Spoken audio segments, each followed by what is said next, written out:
This pass is intercepted by Anthony Petty, the senior from Wigan.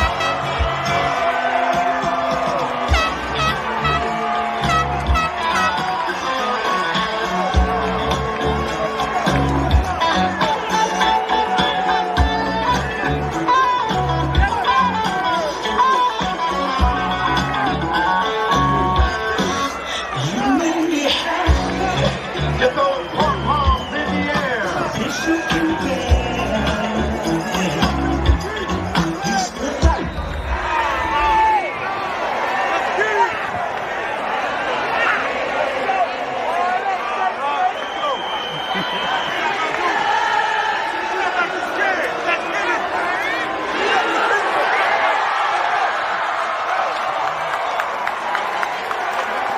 Mulligan carries to the 28-yard line.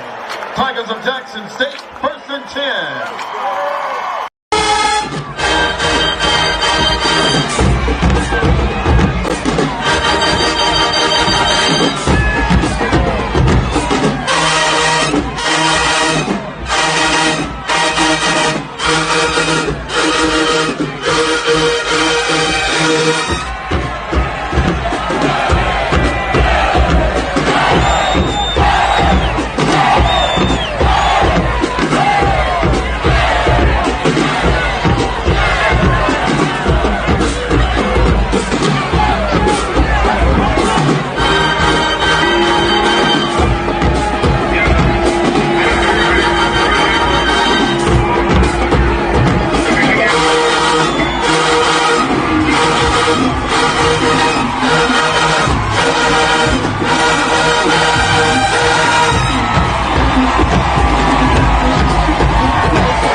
I was sitting down like the J-Sets, taking my seat.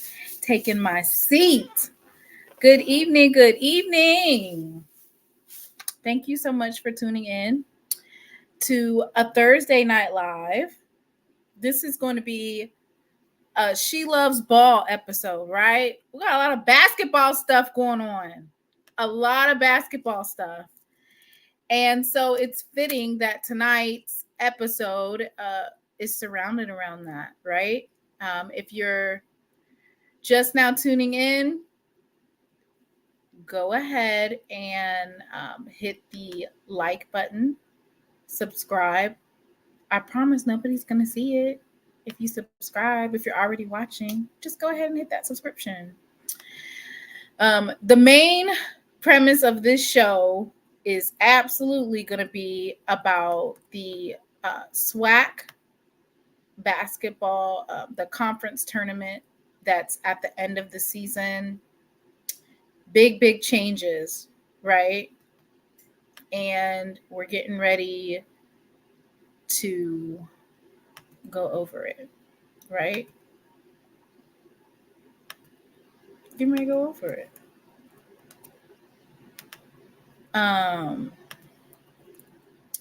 I think it's important to note that all these changes, oh Lord.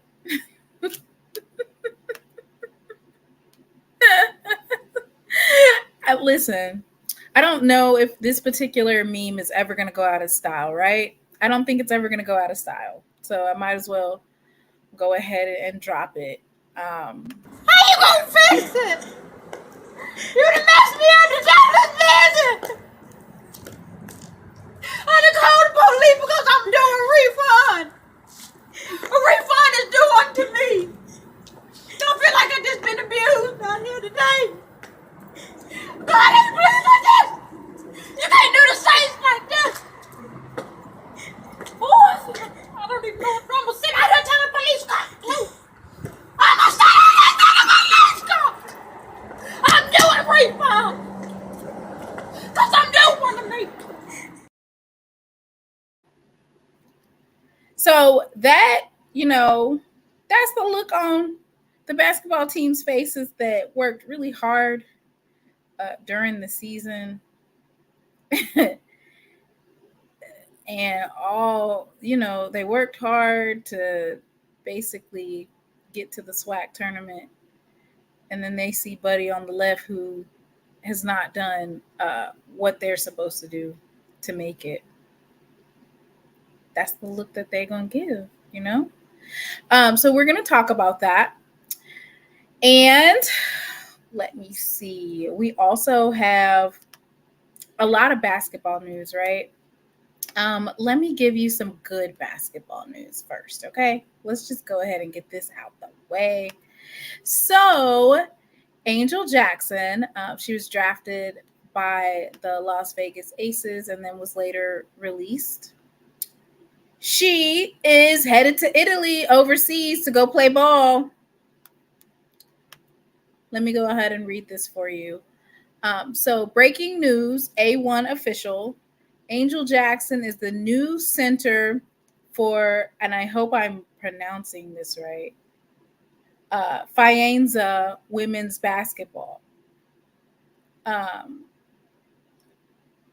So the Faenza women's basketball team is a professional women's basketball team based in Faenza, Italy. The team competes in the top tier Italian's women's basketball league and has a strong tradition of success in the sport. Known for their skilled players, strategic gameplay, and passionate fan base, Faenza women's team is a force to be reckoned with on the court, with a history of competing at the highest levels of Italian basketball. The team continues to showcase their talent and dedication to the sport with each game they play, whether they're playing at home in Faenza or on the road. They always bring their A game and strive for victory in every match that they compete in. Wow. So she's going to Italy to compete. So congratulations, Angel. Congratulations. I will certainly be following her and giving updates on her journey. It'll be interesting to see how she turns it around. It looks like their season started in February, and it must have just ended in May. So congratulations. She gets an opportunity to go overseas and play. So we are really proud of her and her talent, and that she gets an opportunity to go play ball, right? Because a lot of young women and men, that's what they love to do, and they don't get those opportunities. So she is headed to Italy. So congratulations. All right. Now, let me go ahead and pull up this statement. Basically, it was released by the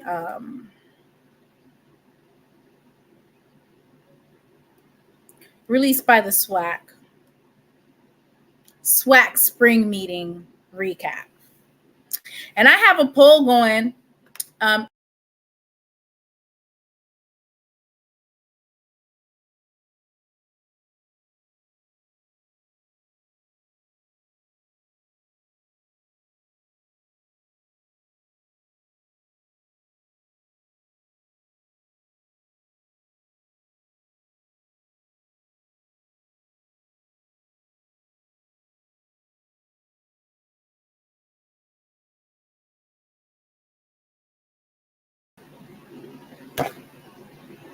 Oops.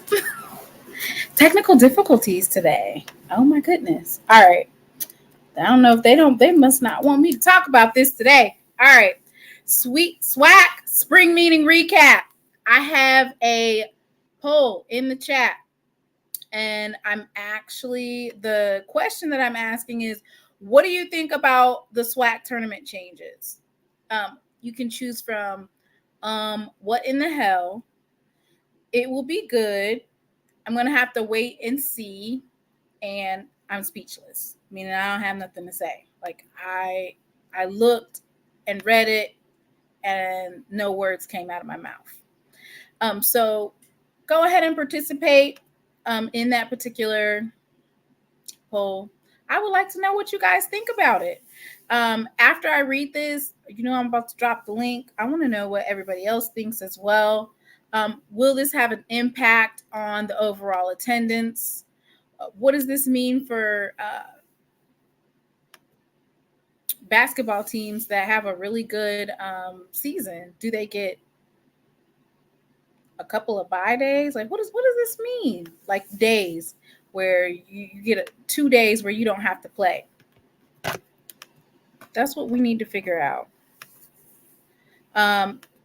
Right now, they have 8. So basically, the top 8 teams compete.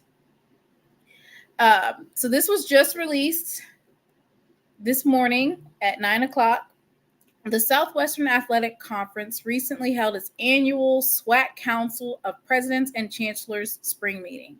So this means all of the presidents and the chancellors were at this particular meeting. A wide range of agenda items were discussed at the meeting, and some of the highlights of new legislation that was passed. Legislation means that it had to be voted on by multiple people. That means that it wasn't necessarily the commissioner. Okay, this was voted on and agreed upon. I don't necessarily know what the voting numbers were, but obviously there was enough votes to persuade this particular change. The league voted to expand the number of teams that will participate in the SWAC men's and women's basketball tournaments from 8 to 10 teams on both sides for the 2025 tournaments. The 2026 SWAC men's and women's basketball team will feature all 12 men and women teams in action. So that means if you win 6 games, you go into the tournament. If you win 2 games, you go into the tournament. It doesn't matter. You're going to go to the tournament.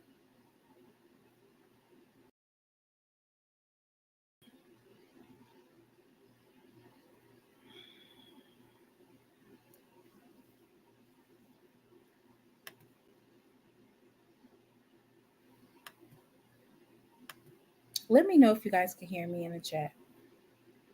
I don't know what's going on today. My internet is not letting me be great.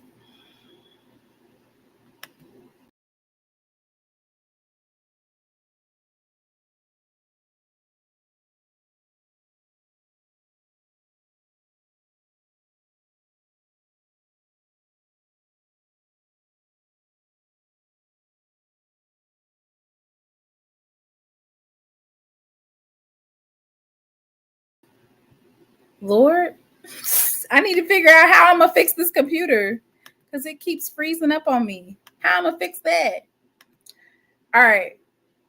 So this was a league vote. That means that your presidents and your chancellors, they all agreed upon it. There are other conferences that take all their members.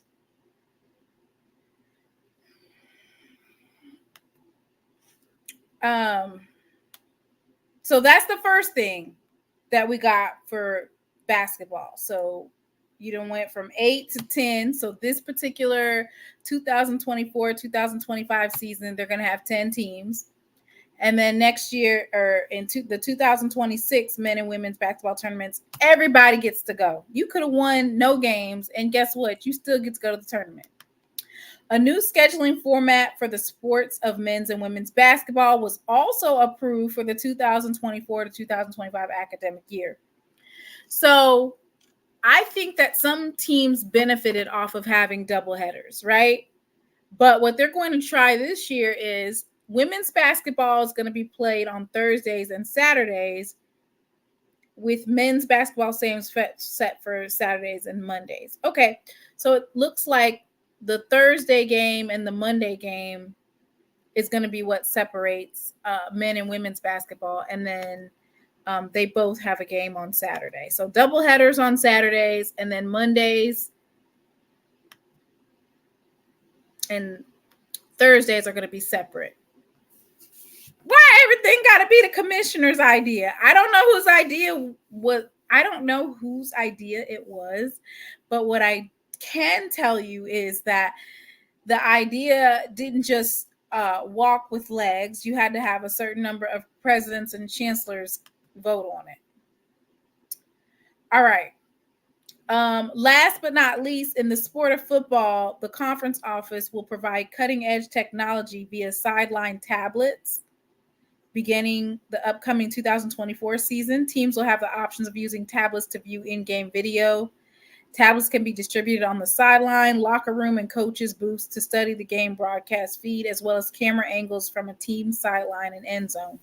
The tablets can be viewed by all team personnel, but cannot connect to other devices, project larger images, or provide data and analytics. So there you have it. That was a recap of the things that were discussed.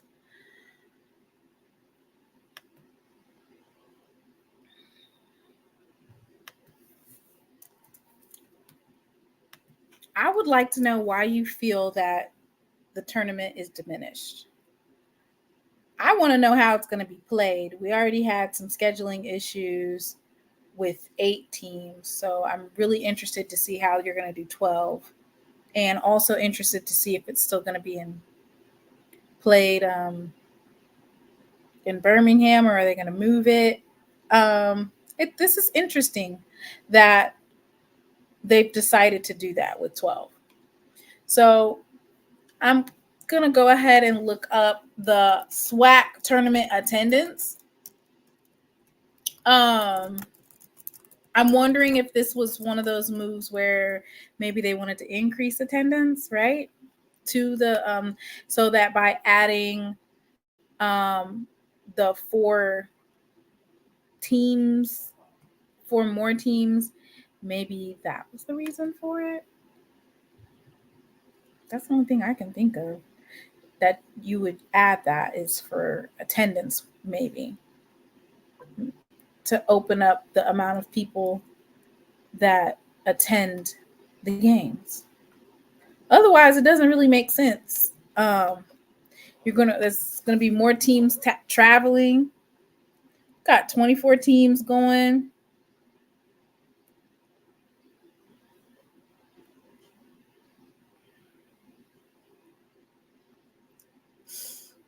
I mean, you could have some upsets, right? Some really big upsets.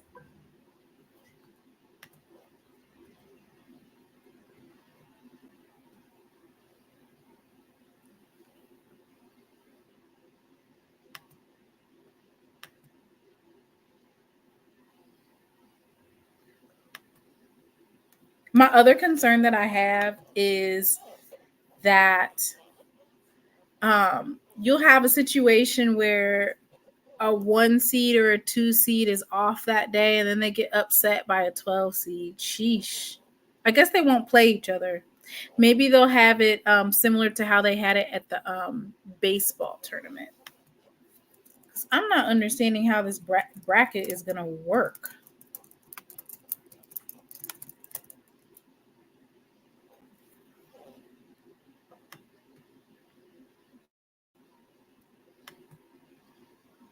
So the only thing I can think of is that it's possibly going to work similar to the SWAC baseball tournament, because any other way, it doesn't logically make sense. So let me pull that up for you guys so you can see that.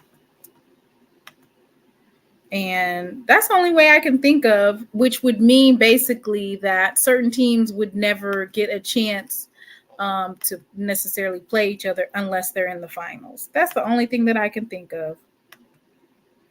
So we are talking about the basketball tournament. So basically what's going to end up happening is all 12 teams by 2006 are going to be able to compete in this particular SWAC tournament. Instead of keeping it at 8, they're going to expand it to 12. I don't know whose idea it was, but everybody had to vote on it in order for it to be passed. All right. So I'm going to pull this up for you guys so you can look at the baseball tournament bracket. And I'm thinking that maybe that's how they'll set it up. Because you got a lot of teams.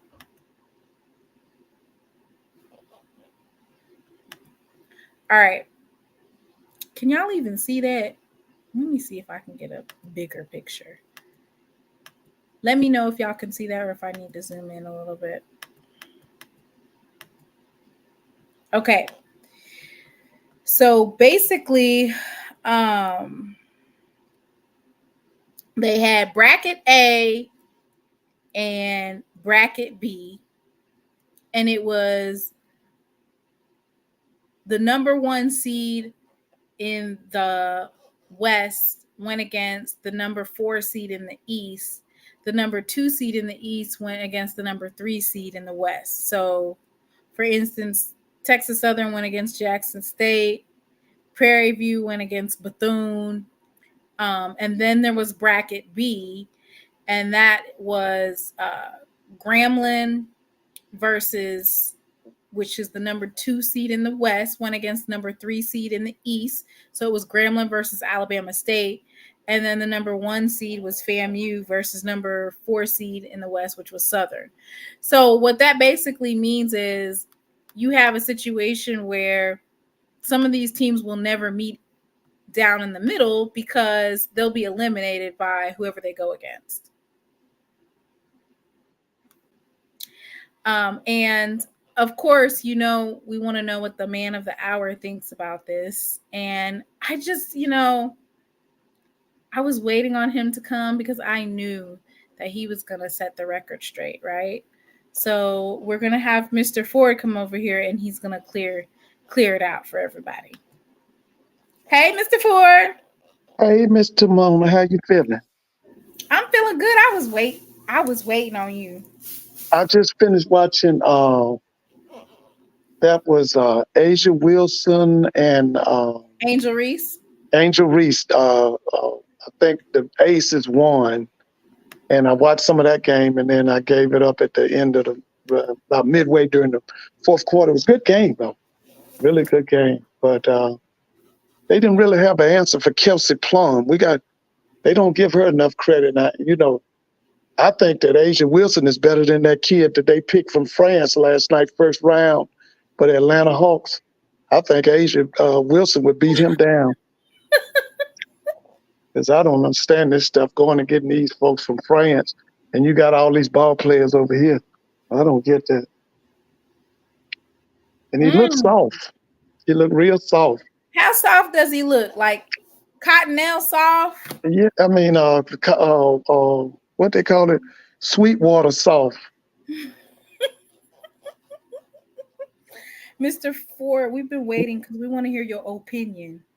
Oh, Everybody wants to hear your opinion about the SWAC tournament changes. Okay, but before I get into that, the other night I was trying to think of this court case.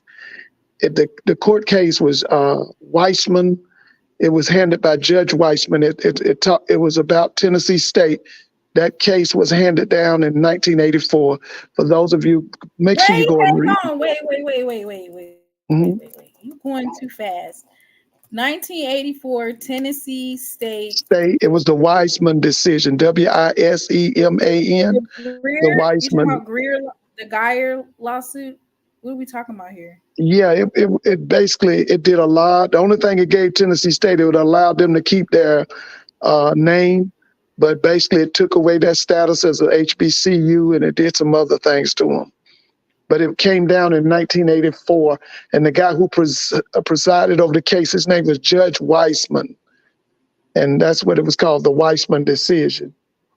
If you ever, for our people, what do they do what do they do? Do they take it to the Supreme Court?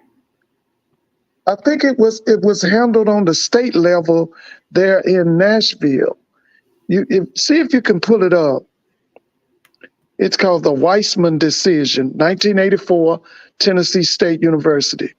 What it was that it was Tennessee State, and then they put this school downtown called University of Tennessee at Nashville. And the money, instead of funding that school in Nashville, the money should have went to Tennessee State. So they filed suit, and basically they combined the schools, allowed Tennessee State to keep its name, but they took away Tennessee State's status as a HBCU.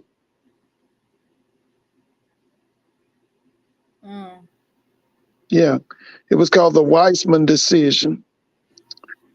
But now you wanted me to say something about the tournament. What you want me to say something about? You didn't hear about how they're expanding it to 10 teams? Yeah, I did hear about it. I'm for that. I didn't like the setup of 8 because, some teams, they figure it out in the second half of the season and they get really good, but they might have been 0-8 in the first half of the season. And so I'm for that. I'm happy about it. I agree with you. I think they need to do something about those brackets. I thought that the SWAC brackets are some of the worst in the country, men and women. Me and you've talked about that. I've told you, I want the semifinals that Friday night. I want the 2 girls games first, and then I want the 2 guys game. And okay, so how is it going to? Are they going to have buys? Yeah. Now, usually, if you win the conference, you get a double bye. And if you're second place, you might get a bye too. But you're trying to make the road for the championship team, for the regular season champion, very easy to get to the semifinals and to the finals. So, yeah, you make it where the championship team of the regular season, you give them a bye, possibly a double bye. Second place team could get possibly a bye. Now, some tournaments sometimes they give the first 4 a bye. So the first gets a double bye, second gets a bye. Yeah. The third and the fourth, then they have to start earlier instead of they got to start on Tuesday. Yeah, it would start on Tuesday. Yeah. Mm-hmm. Yeah, it would start on Tuesday. Let's see. All right, so they said that the Big 12 takes 14 teams. So what I'm going to do Wait a minute. What about the ACC? How many do they take? I don't know. I'm going to look it up, and I'm going to just look at their bracket. That way we have a better understanding of how this works, because I am confusion right now. Like, how is this working? And then also they've basically took away the double games, like the double headers. They've taken it so that women's are going to be on Thursday and Saturday, and men's is going to be on Monday and Saturday. Well, the major universities, the men and women have separate schedules. I always loved HBCUs because you'd go to the game and you see the women first and then you see the men. I'm a traditionalist. I like that. I think that the women playing by themselves, I think that's a waste of money. And we don't really have that kind of money to waste because of what's happening in this country with the economy and with the inflation and hyperinflation and all that stuff.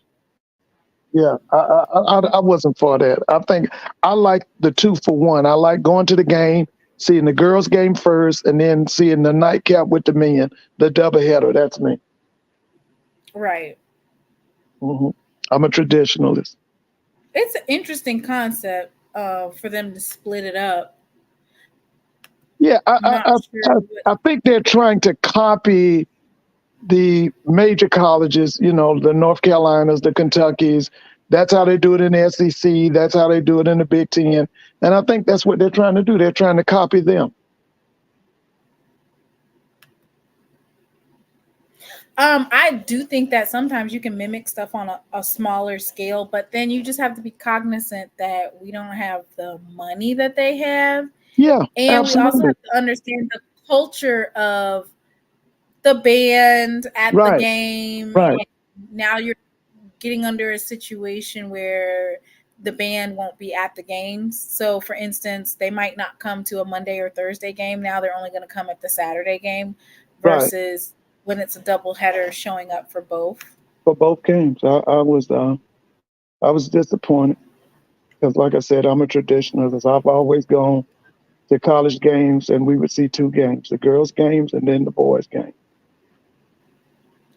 So do you think that it will increase the amount of attendance to have all 12 there? Well, I've always been for that. When I was in high school, we were in a 10-team region, and we would have bad teams, but everybody went to the. Sometimes they would subdivide it. You'd have a sub-region, and then they would eliminate people in the sub-region, and then you bring them together in the region tournament. But initially, we would have just one tournament for 10 teams. I had no problem with it, and I don't have no problem with them doing the 10 teams and the 12 teams. I don't have a problem with that. It's just because, like I said, I think the ACC don't they have 15 teams they take to the tournament? It just would be really bad for like a team where you only won like 6 games for you to go to the tournament and then all of a sudden you're whooping up on folks. Well, you got to remember, in a basketball season, you got the early season games. That's before Christmas. You usually have the conference or the region games. That's after Christmas. Then the tournament is a new season. Mm-hmm. Because now, when I was coaching girls basketball, one of the things that I used to seek out, very successful coaches and talk to them about, being a basketball coach. And they would say, at the beginning of the season, do the basic things, the give and go, make your offense real simple. All right.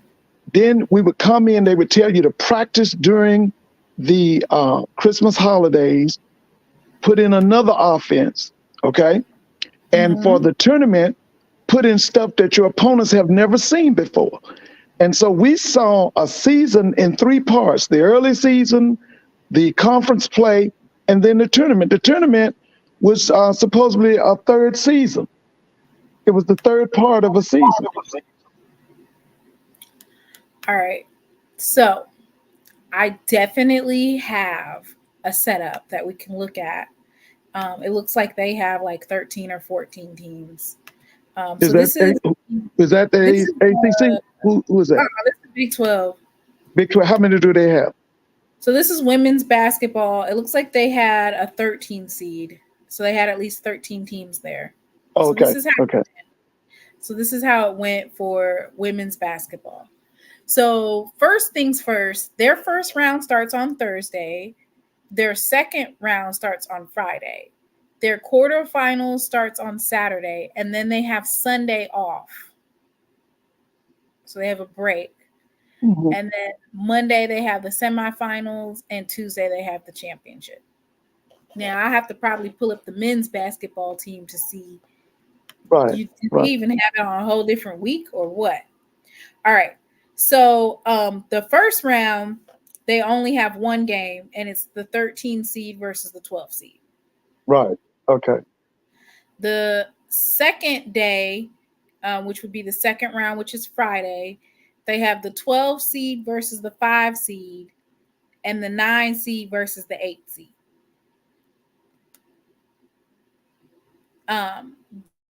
The third day, they have the 5 and the 4 seed play. Mm-hmm. And I'm sorry, it's not 5 and 4 seed. It would probably be the winner. So the winner between that second round game has to play the 4 seed. And then the winner of game 4, which is between the 9 and the 8 seed, they would play the number 1 seed. Well, listen, one of the most successful tournaments in America is that CIAA tournament. And I would look at, because they would bring sometimes, I can't remember, but I know it was over 10 teams. I think it was over 12 that they would have in the CIAA tournament. We can learn from their brackets and look at how they conducted it. But I think they had more than 12 schools in their tournament. Oh, this Somebody one from the CIAA. How many people did y'all have going back to the 90s and the? This one actually has 14. I didn't even scroll down all the way. It has 14 teams. The Big 12. So yeah, and I'm saying about the CIAA. I think they had like that. Somebody from the CIAA put it in the chat. How many people do y'all take to the tournament? Especially back in the days of Norfolk State and what's that, Virginia Union and Johnson C. Smith when they were really good.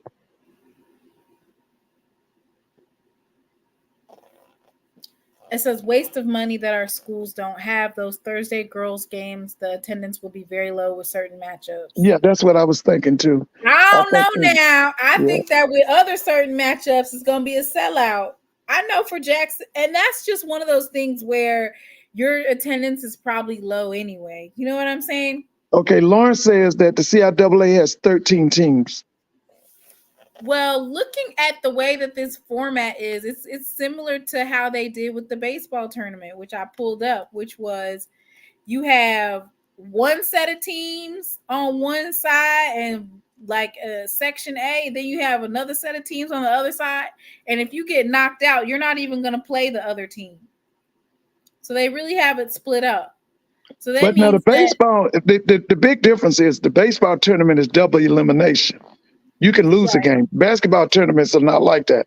Right, single elimination. Yeah, single elimination. You know, win or go home.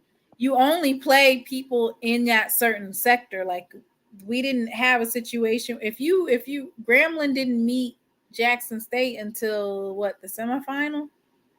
No, they met them in the finals. You talking about in the baseball? Right. Did we beat? I'm trying to see how. Yeah, Jackson State put out Bethune-Cookman. We met them in the semifinal and had to beat them again, and then we lost. I thought. No, you put out in the semifinals. You put out Bethune-Cookman, and Grambling, I think, put out FAMU. So I would be SWAC. I don't know how they do that. CIAA uses division for basketball, but they had it all flipped around. Like SWAC West and SWAC East was basically you had a couple of teams in the SWAC West versus a couple of teams in the SWAC East in each one of those brackets. Yeah, but like I said, you can't really use that because it's double elimination. That's not how the basketball tournament goes.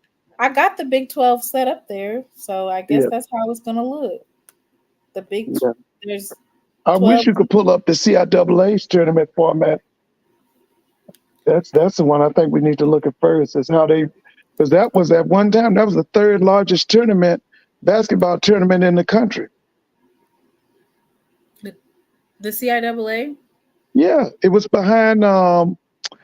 It was the NCAA tournament, the ACC, and then it was CIAA. That was for years. All right, I got it. Let me see. So the opening round this past tournament, they had Winston-Salem State and Bowie State. Mm-hmm. And then I don't know what these numbers mean though. Like they have 5 That's your seed. That's 6. Your number should represent your seed. What are you seeded? I know, but what does S mean and what does N mean? What do that mean? Hold on one second. Do you see it where I'm at? Okay, hold on. You said S. 7S and 6N. That must be I guess- north. S means south. The southern part of the conference. S must be north. All right, so 7 South was Winston-Salem State versus Bowie State. Uh-huh. And then the winner of that was the only game for the opening round on the women's That was side. Monday? It just says opening round February 26th. Okay. And that must have then- been that Monday. Right. And so then they would play, the winner of that game would play the 3S Johnson C. Smith. Right. They were number 3 in the South.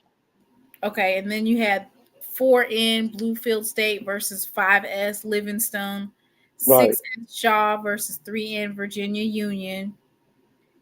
And the winner of the 3N and 6S, they got a bye after that game, and they didn't play until the 29th against the 2 seed, which was Claflin. Okay.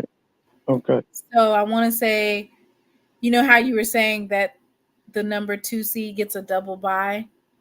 Yeah, now most times they give the number 1 seed, sometimes they'll give them a double bye, or they might give the number 2 seed a single bye. This looks But weird. what they're trying to do is you're trying to reward the regular season champions. You're trying to make sure that they get to the semifinals and to the finals. Mhm. That's a reward for winning the regular season championship.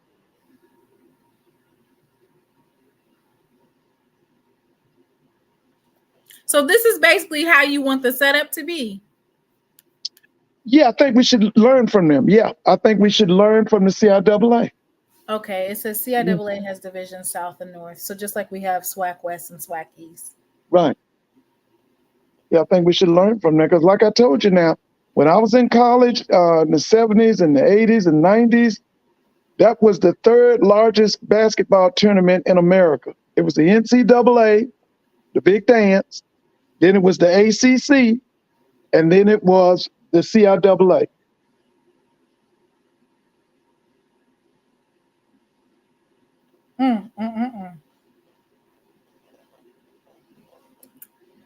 So my issue is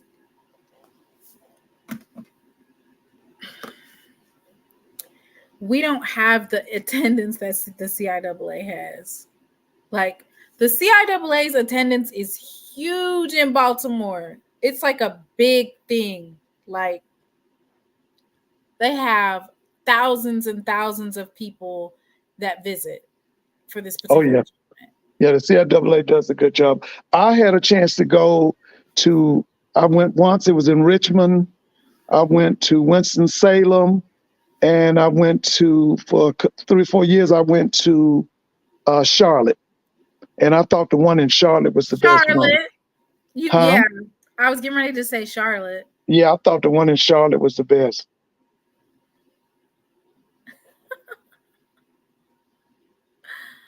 Oh my gosh. The SWAC needs better marketing and a location change. And do you know what? Everybody's asking for a location change. Well, I see somebody on here said, this is what I'm hearing too, that there's a chance the tournament is going to, the SWAC tournament is going to be moved to Atlanta. My only thing is I want to know what venue. Now, my preference is Georgia Tech. If not Georgia Tech, Georgia State. Now, I'm hearing they're going to use the Dreams. Why would they take it all the way to Atlanta? That's what I heard. I don't know if that's true or not, but I heard they're looking at Atlanta. I've always said, and you know this, you and I've talked about this. I've always said it should be in Jackson, Mississippi, or it should be in Baton Rouge, Louisiana. Those are my first 2 choices.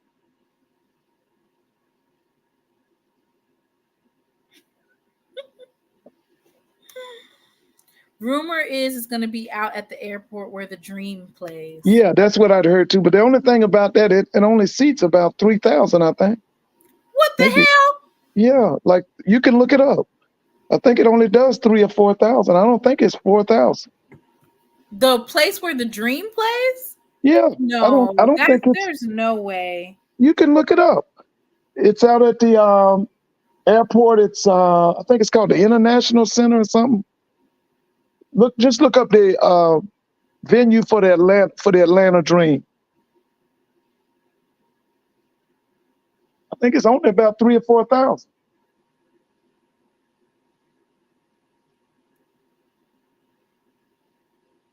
It says the Atlanta Dream play their home games at the state-of-the-art Gateway Center, a multi-purpose sports and entertainment venue with 5,000 seats for events such as concerts and convocations, and 3,500 seats available for Dream basketball games. You're right. Only 3,500. Oh, okay. Let me see what our biggest game was, though. Tournament-wise? Yeah, like what was the attendance? Oh, it was terrible. I remember one year it was, 200 people? You talking about at the final? No. It was terrible one year. I know it might not have been this year, but the year before it was awful. It was at the Gene Bartow Center in Birmingham. It was really bad. It was terrible. I really don't think it was 500 people there. Lord, they must. Who was it? Who was playing in the final? Was it Texas Southern and somebody? It was the year that Jackson State's girls lost to Southern, and then Texas Southern beat somebody in the finals. Texas Southern men beat somebody in the finals. I can't remember who it was. That was in 2022. Was that 22? Wait. No, it was 23. 2023. It was the attendance was awful. I mean, it was awful. Well, I think that and then again, once again, it just kind of like it just depends on who comes, right? Or who's well, it's like you said, they got to work on their marketing. They got to get better at their organization skill. It's like, because I'm going to be honest with you. When Dennis Thomas was commissioner of the MEAC, he didn't give a damn about basketball. He really did. So it actually says that so that would be like a good arena, right? Because which one? The Atlanta Dreams Arena, because the attendance for the Jackson State versus Alcorn was 2,856. That was at the championship game?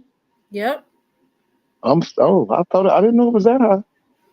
What? Jackson State? Wait a minute. That was this year or when was that? That was when we played Alcorn. When Jackson State women's team played Alcorn. Was that this year? That was 2024? Yes. Oh, okay. Yeah. Okay. It was 2,856. Oh, that was groundbreaking for lately, because I'm trying to tell you, they've had 200, 100 people there. Hey. Let me see what the men's team did. Let's see what the men's, because that was Grambling, right? Yeah, that was Grambling. All right, let me see what Grambling attendance was. I don't think it was. I'm not throwing no shade, but I really don't think it was bigger than that women's team. I ain't trying to be funny, but Jackson State fans, they turn out. Oh yeah, they do. No doubt about it. No doubt about it. We just got to be a better job with like you said, the marketing and the planning, the strategizing. Has got to be more intense, more serious. If you can't do it, Yeah. If you can't throw the tournament, let somebody else come in. Get a private organization to come in. Pay them to organize and set up the tournament. Go out and do the marketing. I don't know who is doing the marketing for some of these all-star games or even the game out in Phoenix, but their stuff be packed out to capacity. I'd be like, dang, what kind of marketing did you do?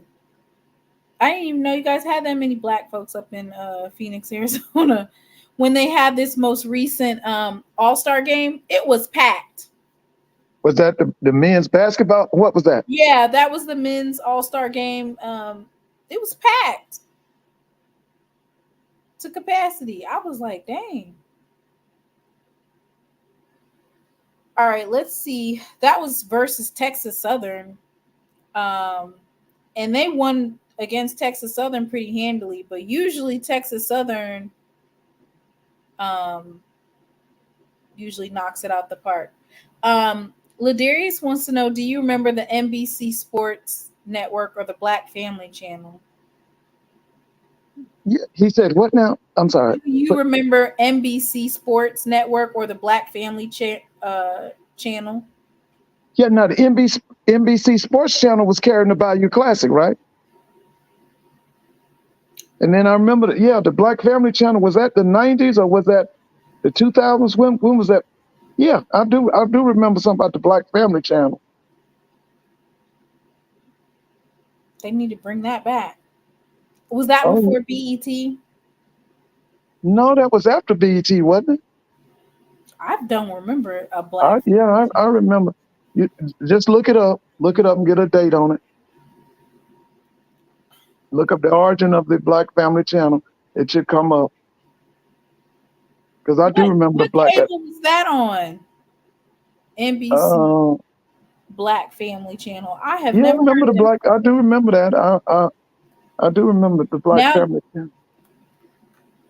I wonder what happened. Black Family Channel, it launched in 1999. Yeah. It was an American cable television network which featured programming aimed at African American audiences. The network schedule included a variety of programming, including religious programs, sports, music, talk shows, and children's programs. Okay. During much of that time, it was the only fully Black-owned and operated television network. BET was bought by Viacom in 2001, and TV One was owned by Comcast and Radio One in the United States. Was that the channel that Willie Gary and some other people owned? You remember Willie Gary, Evander Holyfield, Marlon Jackson, all them went in and bought a channel, a network. Was that the Black channel? The network was started and noted Florida attorney and philanthropist. Yeah, Willie Gary. Yeah, I remember. They used to show Black college football all day. Baseball player Cecil Fielder. Cecil Fielder, Detroit Tigers. Evander Holyfield, Marlon Jackson of the Jackson 5. Yeah. Yeah, he was showing Black college football all day. He would show sometimes 4 and 5 Black college games.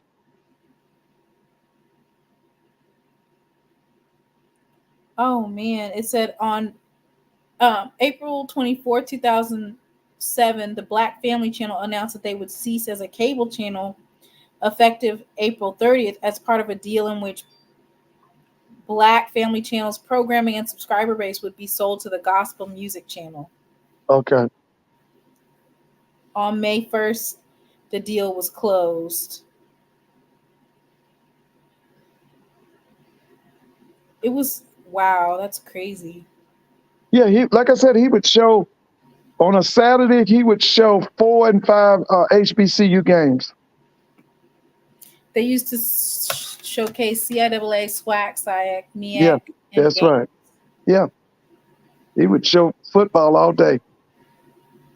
HBCUs. Brother Bakari says TV One replaced it.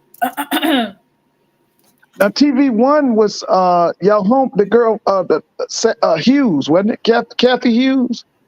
Was that TV One? No, she went to did you know about that private school in Mississippi called Piney Woods or something like that? Yeah. I think she graduated from that school. There was a lot of I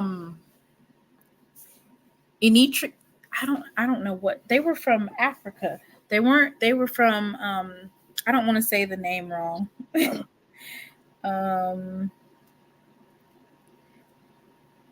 Like a lot. They went to that school. Yeah. I think Kathy Hughes is a graduate of that school. Is it Eritrean? Huh? Eritrean people from Ethiopia. Oh, Eritreans. Eritreans. Yeah, they had a lot of Eritreans going to Piney Woods. Yeah. Back in like 2005. I'm talking about like droves. You remember the guy Nipsey Hussle? Yeah. He was Eritrean. You ever heard of that girl Tiffany Haddish? Mm-hmm. I think she's Eritrean too. Really? Yeah. You can look it up. I think Nipsey Hussle is Eritrean. That country was near. They had a lot of I think, and they all went to Jackson State too. It was like 20 to 30 of them back in 2005, but they had all came from Piney Woods. That's where they came from. Yeah. Yeah, that's what I'm saying. You can look up Tiffany Haddish. I believe she's Eritrean. That girl, Issa Rae, I think she's Eritrean. And I know Nipsey Hussle was.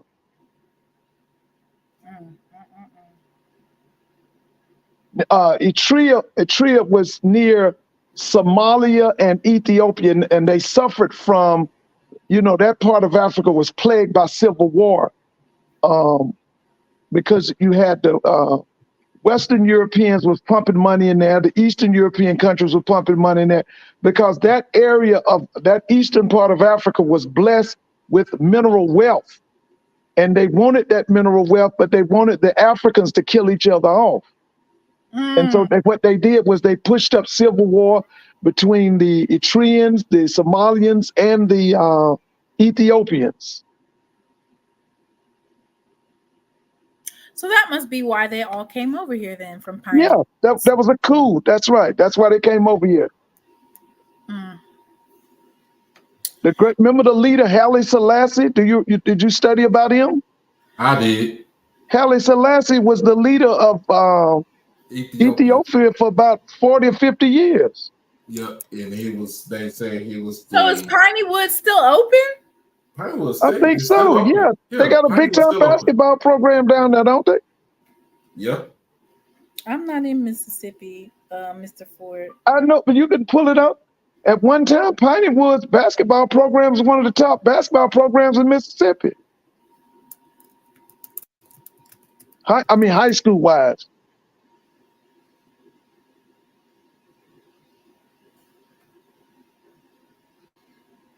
Oh, it's all 49. Why do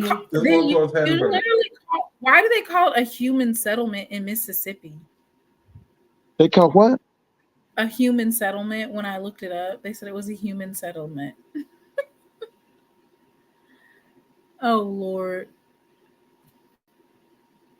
And Doc, you hadn't even told me there's a girl that plays. It's a boarding school. It's not a private school. It's a boarding school. That's it. It's a boarding school. But Doc, you didn't even tell me the young lady that I like so much that's with Angel Reese. She's from Fort Worth, I think. Is it Sinead Kennedy? She's that other guard, huh? Yeah, Sinead Kennedy. Oh, she's awesome, man. They need to put that ball in her hand more. She needs to be at the point.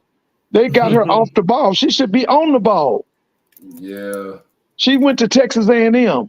Yeah, she did. Yeah, I forgot what school she is. I think she can do it, man. Ooh, man. So Piney Woods is only one of 4 remaining historically African American boarding schools. Right. We have one in North Carolina called Palmer Institute. It was big time. I think it ceased to exist at the beginning of the 70s. It had been there for many years, but it was in North Carolina. It was called Palmer. You can look it up too. Palmer Institute. They got books written about it. It was a black boarding school in North Carolina. It says currently tuition for entering international students is $7,500 to $15,000. Additionally, all international students will be charged $850 for medical insurance costs, which each student is required to carry. Dang. Mm-hmm.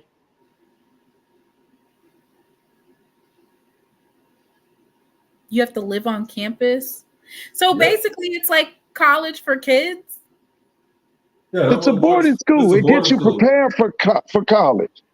Oh, wow. Yeah, there was also one in Brunswick, Georgia called Selden Institute. Many of them went out after the so-called integration period of the 70s.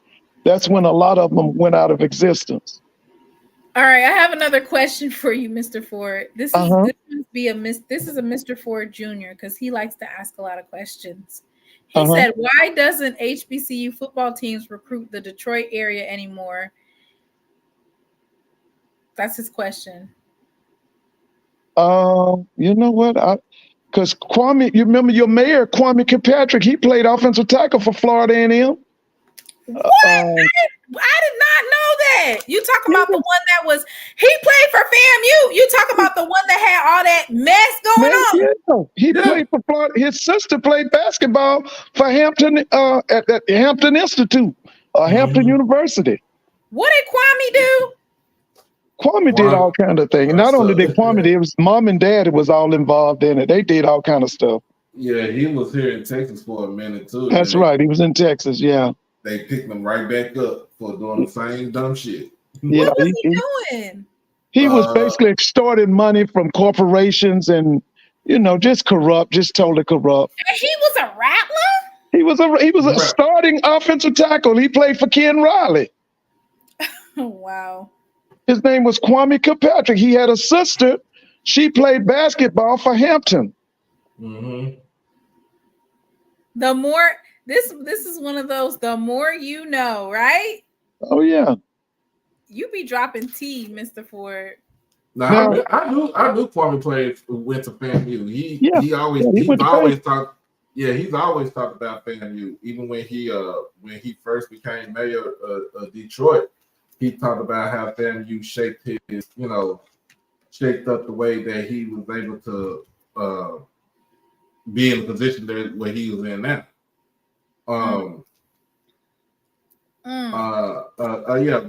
Mr. Ford, have you seen Sha'Carri Richardson? Yeah, she just won. I just saw her win the 200. Said she ran a 21.99. Oh, Sha'Carri gonna do it, man. She gonna turn that Olympics out. And she jogged the last 50. Yes, she did. Yes, she did. The last 50. Oh, she's gonna represent Dallas. Yeah, man. She gonna turn that Olympics out, man. We had somebody perform today from Alabama State, right? He's getting ready to perform now. Where at? The Olympic trials. I know, but what time? Right now, it's on NBC and Peacock. I think I got Peacock.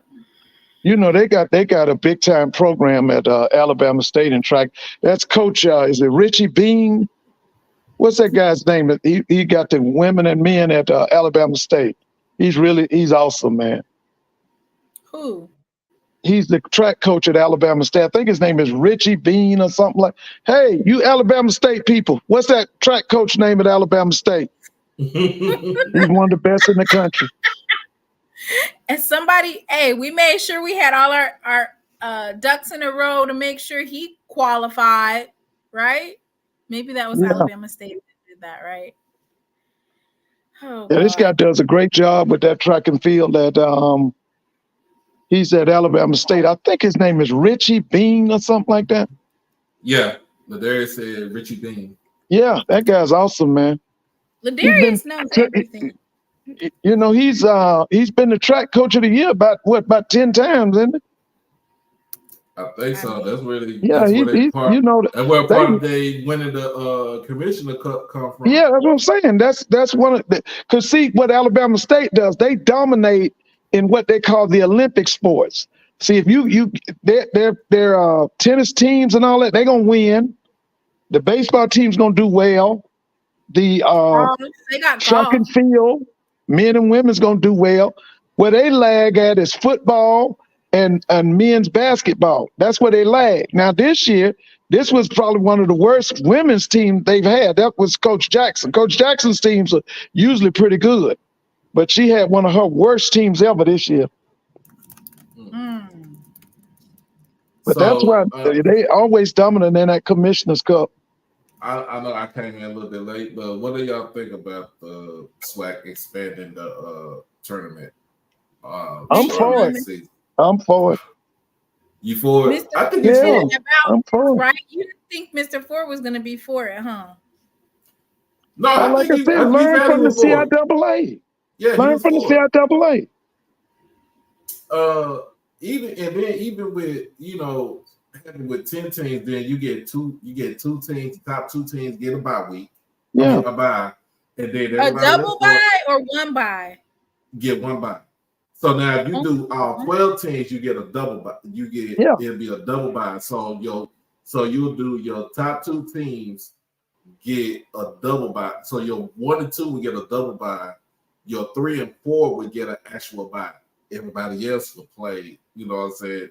It's like the baseball tournament. Ain't no bye in it, but you gotta. When I said that, Mr. Ford was like, "No." Remember, the baseball is double elimination. That's right. The big difference. It's double elimination. Yeah.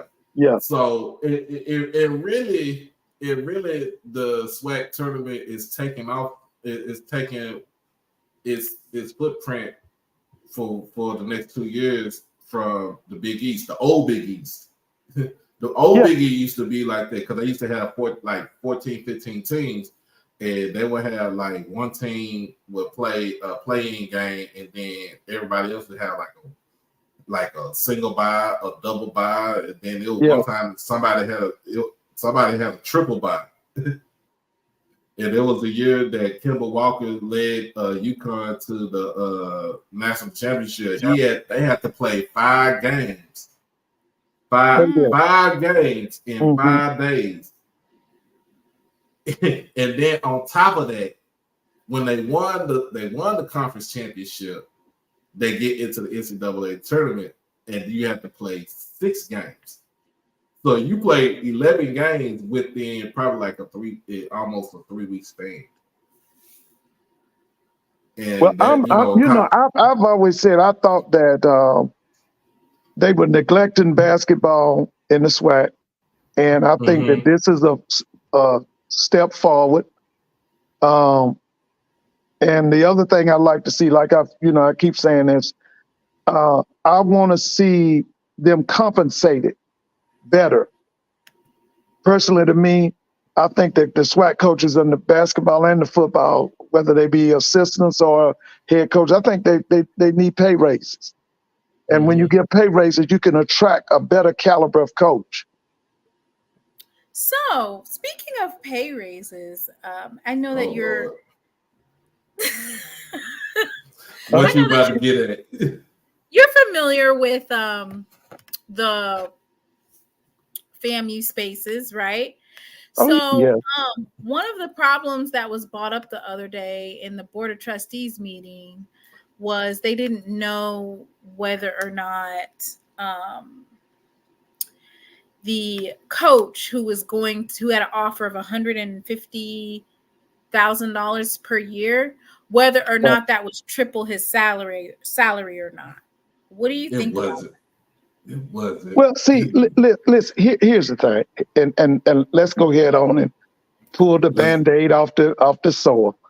The people down there at FAMU are not going to be happy until that woman, you call her what, the original big girl or whatever, Tiffany Dawn Sykes, they want her out. And the ones that really are fanatical about that program not only want her out, they want the president out. And so it's not really about that basketball coach. It's about the people that hired him.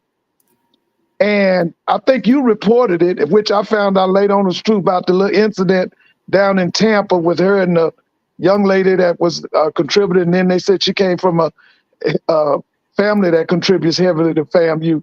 Those people down there are not going to sleep right until Tiffany Dawn Sykes is run out of Tallahassee.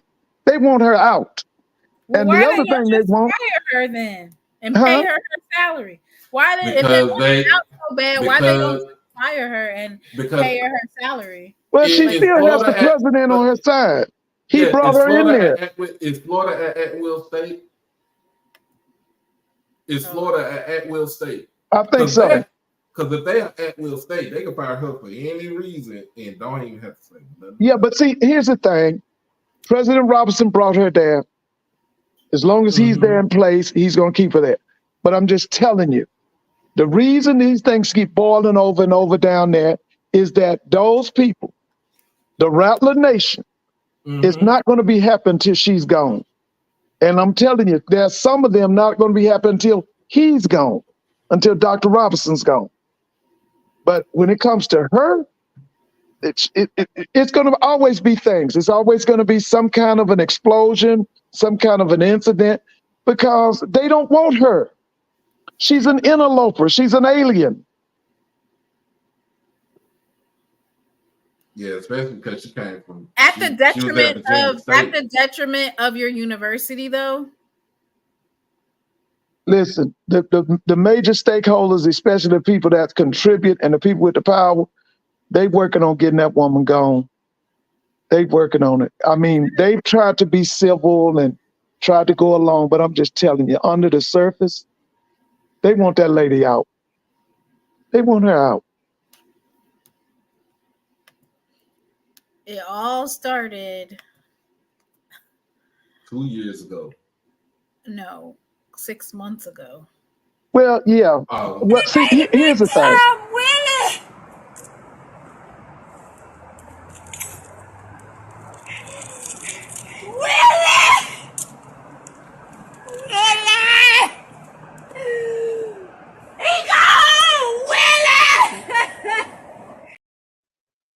Now, let me just say this. Now, when I talk to the Florida A&M people, and this is a sore spot for them, they make the argument that if Willie Simmons had stayed at Florida A&M, the recruiting class that he was getting ready to bring in was going to be 5 times better than the recruiting class that they presently brought in. Now, you know, they lead FCS football in the number of transfer portal kids. I think they brought in 27. Grambling, I think, brought in, was it 19 or 16? Probably like 19. I know Grambling brought in 2 quarterbacks. One's from Ole Miss. I don't know. I've been trying to find out where the other ones come from. But anyway, their thing is that this Tiffany Dawn Sykes and Dr. Robinson stopped them from having an FBS team in the FCS. If you get my drift, but they can't rest on that.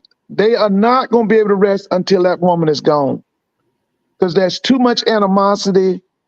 I'm telling you, they're trying to exist together and all of that, but beneath the surface, it's really hot. I'm gonna be honest with you, Mr. Ford. When you hire 15 athletic directors within the last 17 or 19 years, right? Right. That's not saying anything about the AD. It ain't saying too much about the president. That's what happened there. See, they had a golden era under Dr. Frederick Humphreys. Once they removed Dr. Humphreys, that's when, like you said, it was just president after president after president. I remember one lady, her last name was Bryant. I think it was, hey, you FAMU folks, was her name Castile Bryant? And the first thing she did, she came in and she attacked the 100. She went after the 100. And then after the 100, she listening to some most stupid people down there in Tallahassee tell her that, fam, you didn't need to be playing HBCU football. They need to be playing Oklahoma and Virginia Tech. So they was going to go 1A or FBS with no money. Independent. They were going to go independent. Yeah. And see what happened was from 2003 until the arrival of Willie Simmons, the FAMU program was in chaos and confusion. They went through people. Mr. Ford, you going too fast. You going too fast. Okay. So you said that they told her that she should that she don't need to play black colleges no more. That was beneath them, because they were really doing really well under Coach Billy Joe. And so this guy Bobby Lee, I think his father had been the president of FAM.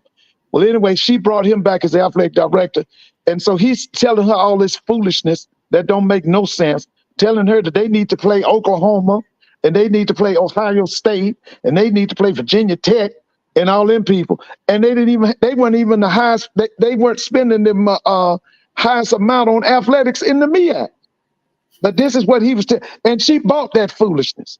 And that's why I said, all them FAMU people, you need to go to that Dr. Castile Bryant and make her give her FAMU alumni card back.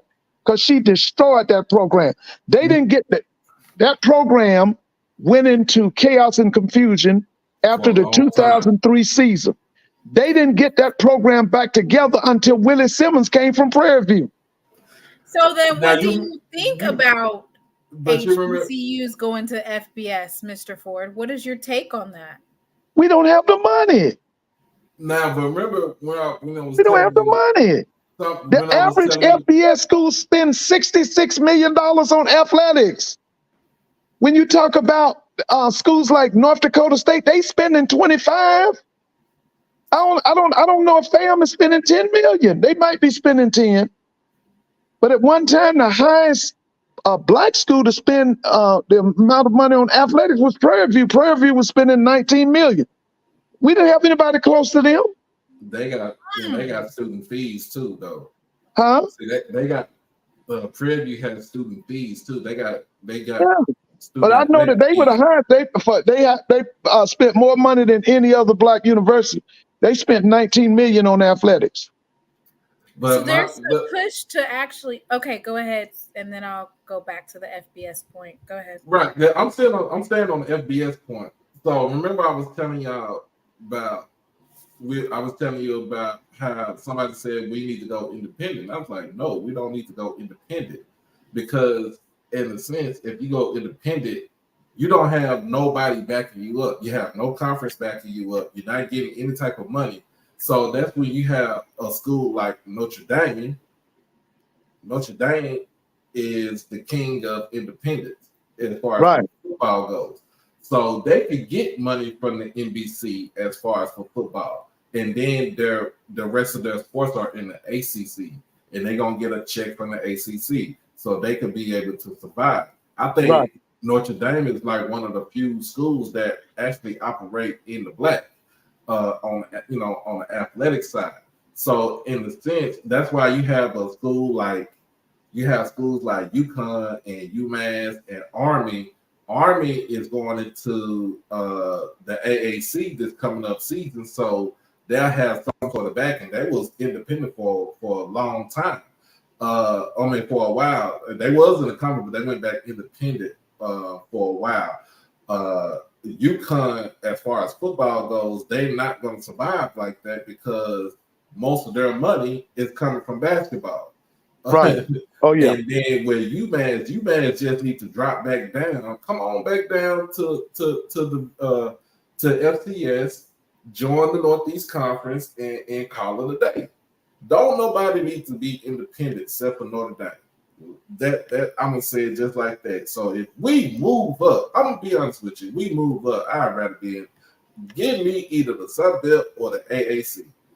First of all, but ain't nobody gonna move up to no P4 because them jokers, them crackers ain't gonna give us the time of day in their damn conference. Okay, so Mr. Ford, what conference is going to at the FBS level is going to invite an HBCU? Well, I could see the Sun Belt doing it because they need Jackson. They need Jackson's FAMU's money. The fact that they're making a lot of money. Yeah, I could see them doing it, but I hope they don't fall for it because it will destroy their programs. But yeah, I could see them inviting FAM, Southern, Jackson. Yeah, I could see them doing it. But let me just say this, and this is what a lot of people didn't understand. When that crook that's up there in Boulder, Colorado, that lying deceiver, was at Jackson State. What the people didn't realize, he was totally wrong in saying that Jackson State needed to go FBS because with his celebrity, with his name recognition, he could have built an FBS program at Jackson and been in the FCS. That's what South Dakota State is an FBS program in FCS. That's what North Dakota State is. It's an FBS program in FCS. Willie Simmons was well on his way to doing it too. When Dion left the conference, went to Boulder, Willie, if he had stayed, was going to have a FBS talent type team in Tallahassee, but they were going to be FCS. It can be done. Okay? Because I'm telling you, that's what North Dakota State is doing. They are FBS, but they're in FCS. That's what South Dakota State is doing. They have an FBS type team, but they playing FCS. Montana State is all Yeah, the same all of thing. them. All of them is the same thing. You got then that, and that's the Big Sky. Yeah. Missouri Valley is pretty much by far one of the best football conferences in FCS, followed by the Big Sky, and then who else is after that? Yeah. You know, just look at what James Madison did. Remember, all them years, James Madison was a big dog in FCS. Then they decided to go FBS. Look how successful they were. That lets you know they were FBS all the time. And then they just was in the FCS. And then too, they really wasn't even worried about the money, because guess where their money coming from? Their money coming from basketball in the Big East. Their money coming from basketball. Them 2 championships that they won, what was it? The 2 out of 3 years they won the national title, Mr. Yeah, Ford? the guy Jalen Brunson had 2 championships. He had 2 NCAA championships. Yeah. All of the boys, the one that play for the Knicks now, they all have 2 championships. Dylan Shinzo, what's his name? Dylan Shinzo and Michael Bridges. And, Bridges kid, yeah.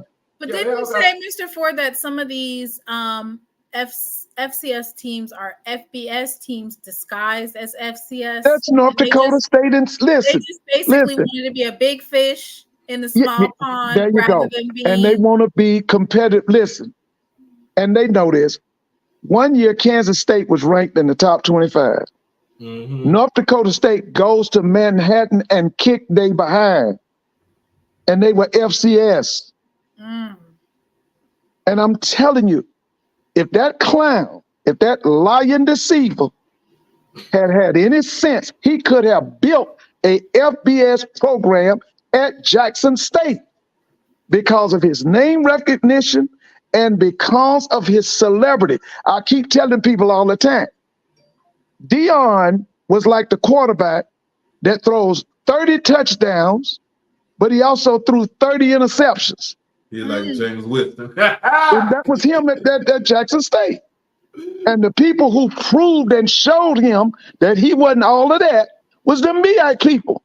2 years. First it was Buddy Pugh. Then secondly it was Trey Oliver. But see, what happened in the SWAC was he overpowered the SWAC with his celebrity. He was able to attract Power 5 type talent to Jackson. And if he had stayed, he would have had a team of nothing but Power 5 type athletes.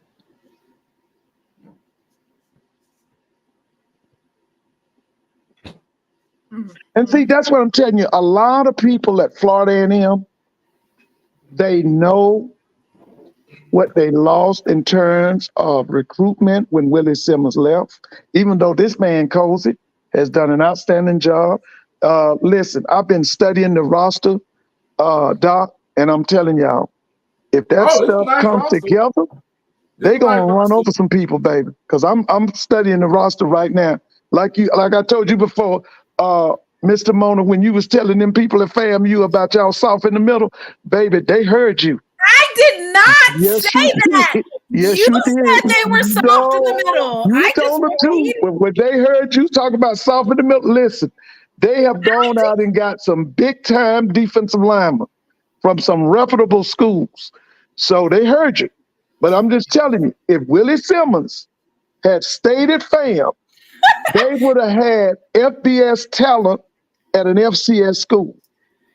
Mr. Ford, I did not say they were soft in the middle. Yeah, you did. I heard you one night. You told. Listen, they didn't listen to me, but they listened to you. You told them so they was. They heard you too. Just when you get a chance, pull up FAMU and go and look at that roster. I've been looking at it the last 2 days. Empty stats, it's empty calories, empty like this water bottle over here. Hey, I'll tell you guys. You don't look at that roster. How many calories is in here? 0. Hey. Let me stop. Them rattlers don't play. Them rattlers. Listen, and you know what? We got to look. You know what? I'm studying Bethune-Cookman's roster, because they just brought in this kid. He had played at Oklahoma. He originally signed with Penn State, Oklahoma, right? And Charlotte, wasn't? He's a quarterback, right? Right. He's originally from Las Vegas. Now the only thing I got to see now, I got to see what that offensive line is going to look like. From what I'm hearing, that offensive line is going to be big and physical. It's going to be big and physical? Mm-hmm. Whose offensive line? That's the Bethune-Cookman, them Wildcats. Man, Raymond Woody ain't playing no games. He ain't playing no games. Did you know that he was an award at the FBS level? He had an award for how right. He got 3 different. He was the recruiter of the year for 3 different conferences. Listen, he told them boys. He got on the phone. He got them all from the Midwest, from the Pac-12. Yeah. And he said, "Come on over here and play and come to school, get an education and be beachside. You can't beat that. Go to the beach." From a kid from the Midwest. Listen, as one who has been to Daytona Beach, you are absolutely right. Ooh. When I was in high school, that was the thing. They were their moniker was 26 miles of beach land. Come and see Daytona Beach. Boy, and when I got a chance to see it, man, it was all that. But like not even 3 miles away from the beach. Yeah, I don't even think they're that far. Mm-mm. Hey, you Bethune-Cookman folks, how far y'all from the beach? All right, let's go ahead and look at the they announced the student athletes that will be attending SWAC Media Day. Yeah, that was on the national media. Yeah, I saw it. Oh yeah. And there's a couple of names that they actually was there last year, and they're returning, right? Andrew Body's been twice now. He did it for Texas Southern. Now he's going for Alabama State, right? Mm-hmm. Yes. Yeah. Yes. I'm gonna drop in the chat the 2024 Football Media Day attendees, and then we can go over them. And you know what? I think that I'm seeing some names up there, and I'm just like, okay. Looks like we're gonna have a nice SWAC Media Day. All right. So I think it's gonna be great too. I'm especially excited to see the student athletes, because this is their time to shine. Basically, let you know what they're looking for, what they plan on doing, for the season, what their expectations are. Let me see if I could save this image. Listen, is it going to be on ESPN Plus or ESPN3? Last year, I want to say I thought it was on ESPN3 last year. It was on ESPN Plus. Oh, ESPN Plus. Okay. So it's going to be ESPN Plus again, right? Mm-hmm. Okay. Usually they have Tiffany Green and and Jay Walker. Jay Walker from. Did you see his son sign to play? Was it lacrosse? Is he going to Michigan or he's going somewhere? Did you see that? He's not going to HBCU? No, he's going, I think, to the Big Ten. I need to look it up. Jay Walker's son is going, and he's going to be playing lacrosse. I think it is. Look it up, Mr. Mona. See, just put in there about Jay Walker's son. I'm about to say, don't Morgan and Howard have lacrosse team? I know Hampton has it, right? Hampton has one. I think Morgan has it. Morgan, yeah. Okay. But I saw something about his son. And I want to say it was Michigan. Was it Michigan or somewhere? I did not know that. Yeah, his son signed, I think, a lacrosse scholarship. Say he's going to Ohio State. Ohio State, that's right. He's going to Ohio State. That's right. Okay. Lacrosse is a sport that too many people, don't too many people have, Well, they don't Jim really have Brown knowledge. was the Jim greatest. Brown. Jim Brown was the greatest lacrosse player of all times. Lacrosse was given to us by the Native Americans. That was the game that they gave us. But he's supposedly Jim Brown was the Michael Jordan of lacrosse.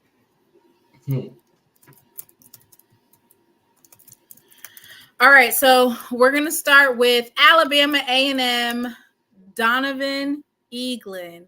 I think he can be a pro if he gets himself in shape. 5'11". He could be a pro. He came from Michigan State. Mm-hmm.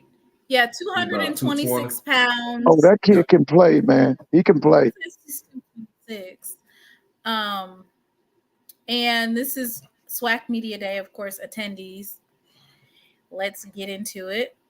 All right. Let me go ahead and read his stats for you guys. His hometown is Houston, Texas. His previous school. Huh? I'll say H-Town. Oh, okay. All right. He is number 7 on the roster. Yeah, that's him. This is his 3rd year there. Yeah. He's been there 3 years. Yeah. Listen, if he gets in shape, he can make somebody's NFL roster. He's definitely can play at the next level. I've seen him for 3 years. So I got his rushing statistics for 2022 and then 2023. So in 2022, he had played 11 games. He had 171 attempts for 873 yards. He had 6 touchdowns and his longest being 26. He averages 5 yards per. This is rushing, so that would be 5.1 per carry, I'm guessing. And he averages 79.4 yards a game.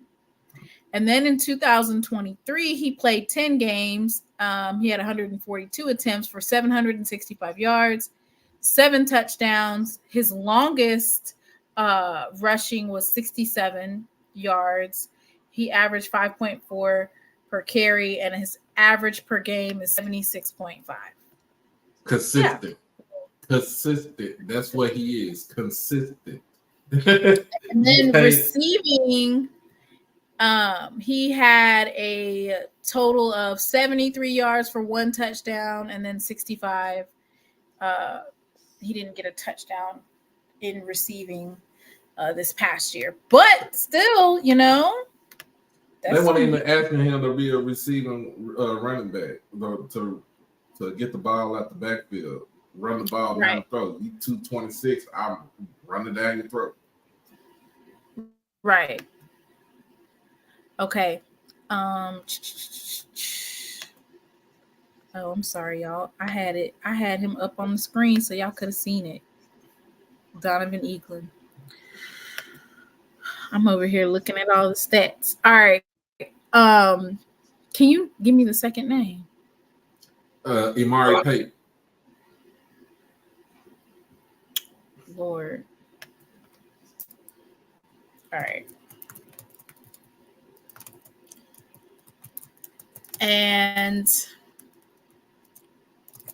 I mean, so he's him and let's the other running back that's in the SWAC is Irv Mulligan, ain't it?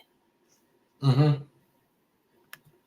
As far as like competition wise, when we do running back versus running back, I'll put Kelvin Dean up in there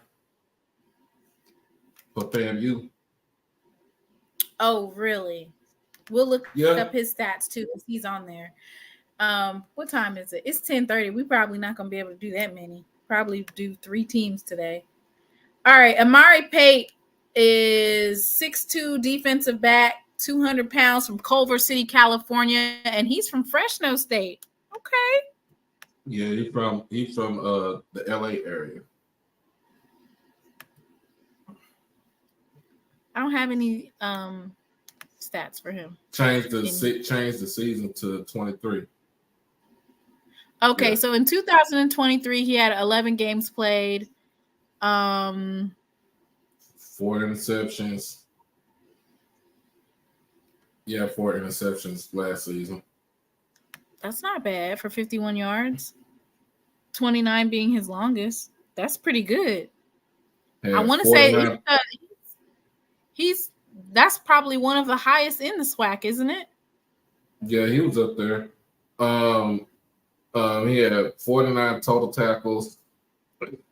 Is he from the group of all those defensive backs? You remember that he bought in a lot, right? No, I don't think he's from that group. I think he's totally different.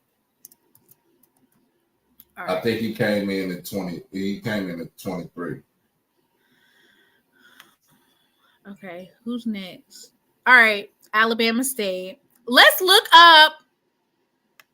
We have Andrew Body, the quarterback, and then we have James Burgess. Am I saying that right, or is it Burgess? I want to say Burgess. It's probably Burgess. Said it right? Mm-hmm. Okay. So in order for me to look up Andrew Body's stats, they might not even have him on there no more. I wasn't going to Texas Southern. I know, but they might not have him on there. Oh no, they have him on there. So Andrew Body is like, he's got preseason all SWAC second team honors in 2021. Like, he's really this is supposed to be a front runner for if we're doing preseason quarterback. Like, what choices you have? You got Andrew Body, Miles Crawley. Who else you got? As far as quarterback, that's about it. Jacobian. Yeah. Jacobian didn't play in that many games though for you to have him as a preseason. He's absolutely a good quarterback, but when we talk about, like, does he have enough playing time to be does he have enough playing time? So Body doesn't have any time. So in 21, right? I'm gonna look at his stats. Give me a second. Yeah. 21, that's okay. So in 21, he finished the 2021 season as the single season record holder in total offense with 265.9 yards per game, while finishing second in the SWAC and fourth all time in single season passing at TSU with 2,017 yards. Was a dual threat as he rushed for 121 yards and 1 touchdown while passing for 271 yards and 4 touchdowns. En route to national honors against Arkansas Pine Bluff, he rushed for 134 yards and a touchdown while throwing for 163 yards on 13 of 25 passing in season finale at Alabama State. 2022, he's preseason all SWAC second team honors. And his stats on there. Huh? So go to 22.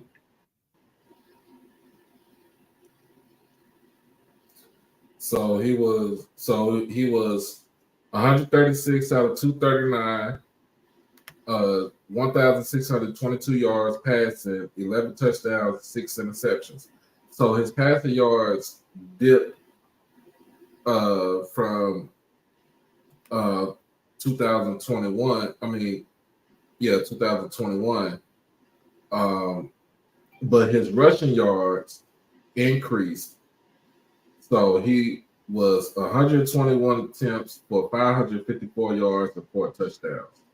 Well, he still averaged. So he still was over 2,100 yards total offense.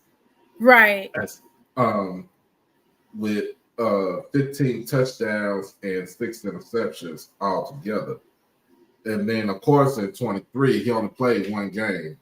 Right. And that was the first game. So he was 16 of 38, 286 yards, 3 touchdowns, but he also had 3 interceptions.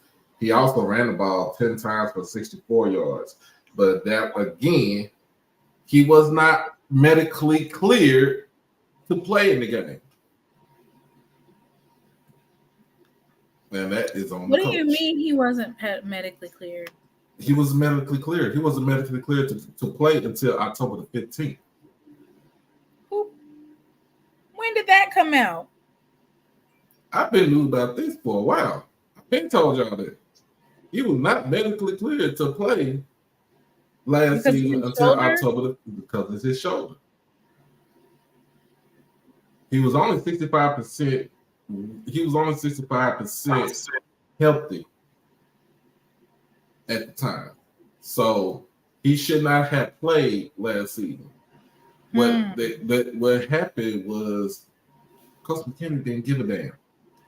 I'm gonna say it. He didn't give a damn. He didn't care. And he was riding on Andrew to try to save his, job. And not only did he re-aggravate the injury in the game, but he really had over 300 yards of total offense in this game. He sat out the rest of the season. He didn't even play the second game. He didn't even get out there in the second game. He was shut down after the first game. And so what should have happened was you knew he was not ready you knew he was not ready to start the season off. You should have gotten Jace Wilson prepared. Ready. Get him ready. Tailor the offense around him. That's what you should have done. And they didn't. They waited until the second, third game to do that. And by that time, the season was already a wash. McKinney was trying to save his job. He was trying to do anything and everything to make sure that he had a job. But also, this is something that I learned, that McKinney was still getting paid by Texas A&M because he was on the coaching staff with Kevin Sumlin.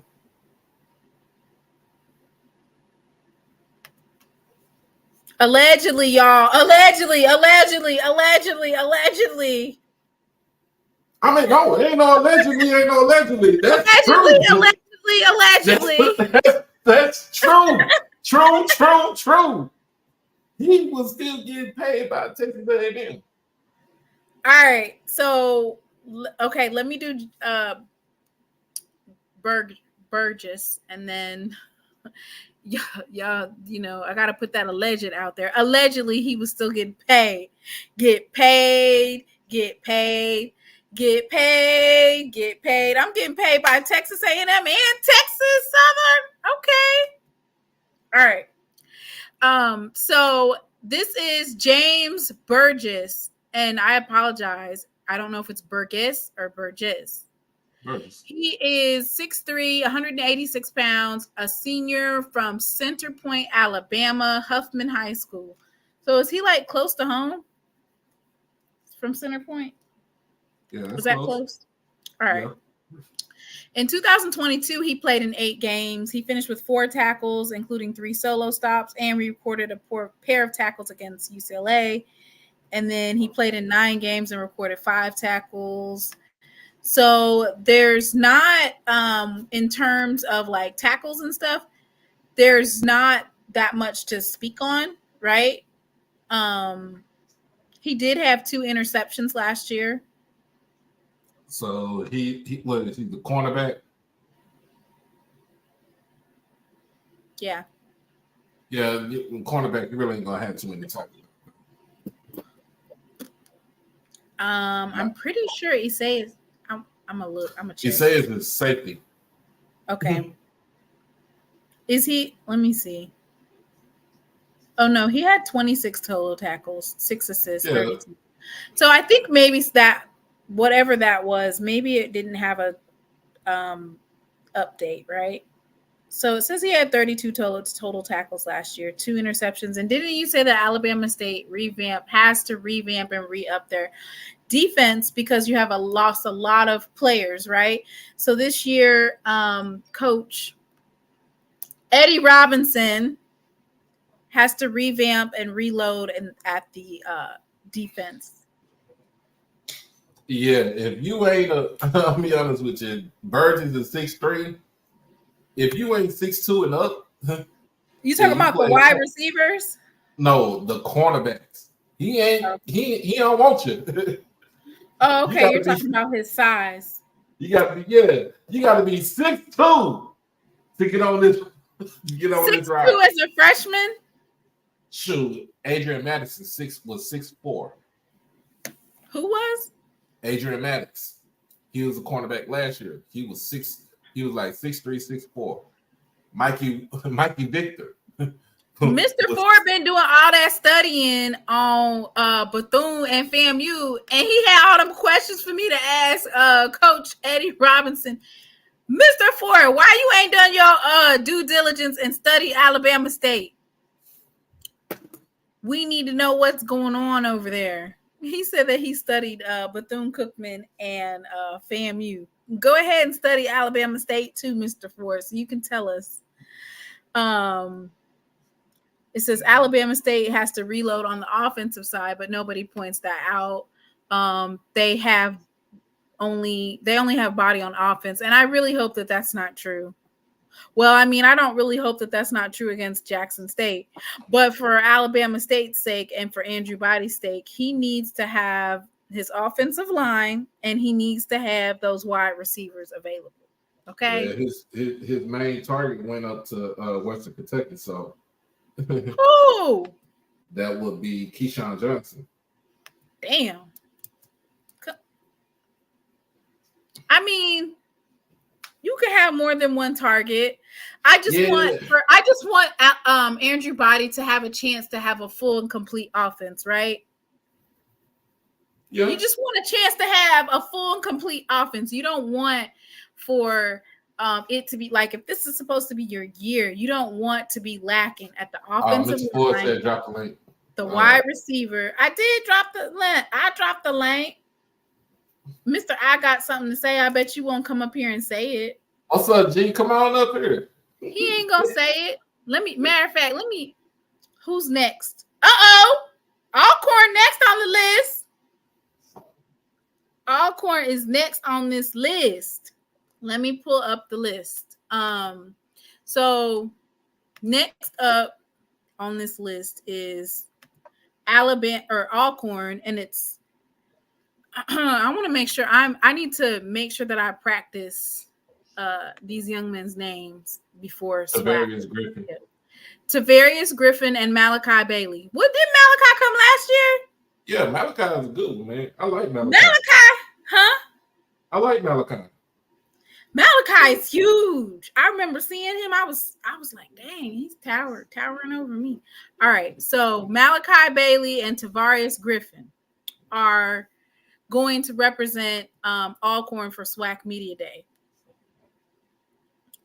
And I'm getting ready to pull up their I'm convinced Texas Southern has better pieces for body than what Alabama State has now. They did. What? No, for real. They did. So who is overhyping Alabama State then? They say Alabama State is full-fledged in line to win the SWAC. Like if we're doing a streamline for the majority of people and you take a poll and you say, who is going to win the SWAC? Most people say, no, they do say Alabama State. It ain't them. Not in my book. We know it's not in your book, but we're saying like the majority of folks say Alabama State. Mr. Ford had Jackson State in 4th place. I was like, what? Oh, no. You got to be tripping. Truck Griffin. He's tight end. Ooh. All right. Mr. Ford, I did drop the link. It's right here, Mr. Ford. I did drop the link. Your phone acting up tonight. All right. So I'm going to pull up the Alcorn G over here. You know. G say he is at the bar. Malachi Bailey. He said he don't got nothing to say. Malachi Bailey is 6'2", 260 pounds.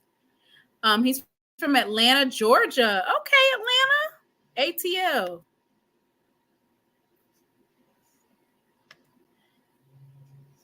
Mr. Ford. Can you hear me now? Yeah, you just disappeared. You just Yeah, disappeared.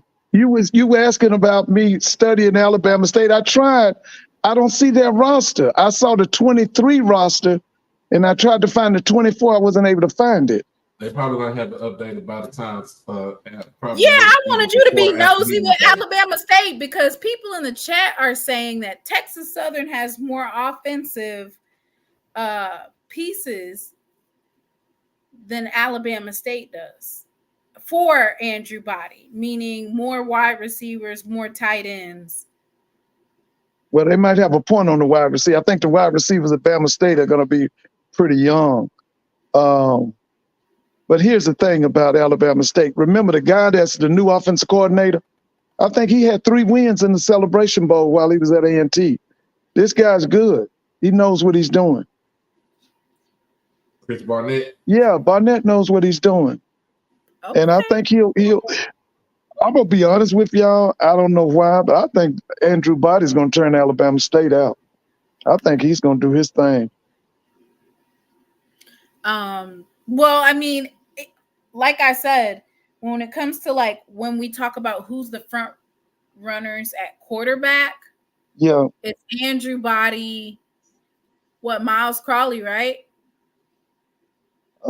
From what I'm hearing, Crawley got to listen. They bringing people in to compete against him. Because I saw the kid from Ole Miss. He's from Biloxi. He's from Biloxi, Mississippi. He can play. But our quarterback, see, Jackson State, we have a young quarterback, and he's like, I'm excited to see him really get the chance to let loose because he was only able to play a couple games. You know what I'm saying? But we also have a good deep quarterback room still, so we should be good. Yeah, I was looking at FAMU's roster. They have 8 quarterbacks. That don't make no damn sense. Yeah, they got 8 quarterbacks. If you got 8,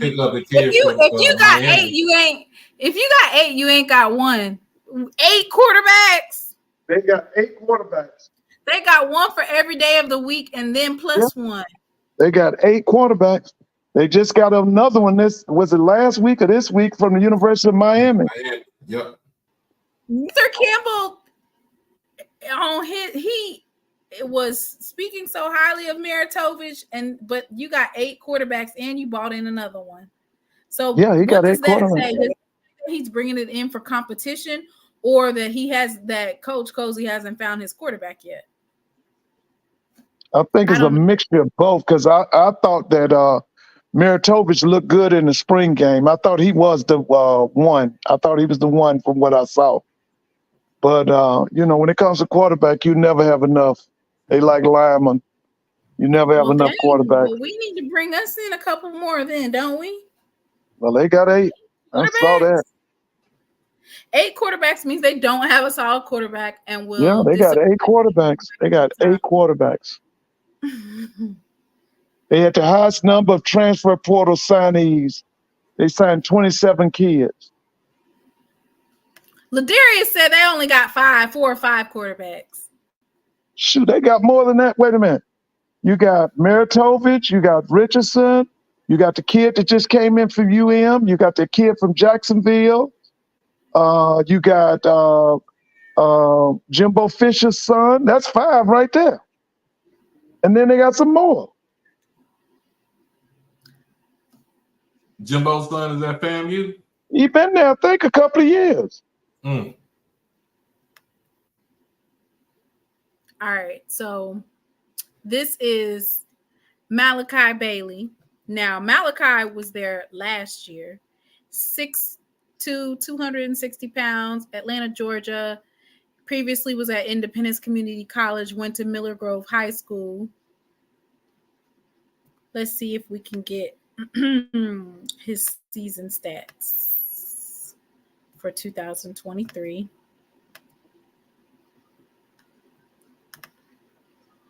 Or let me just do historical or career.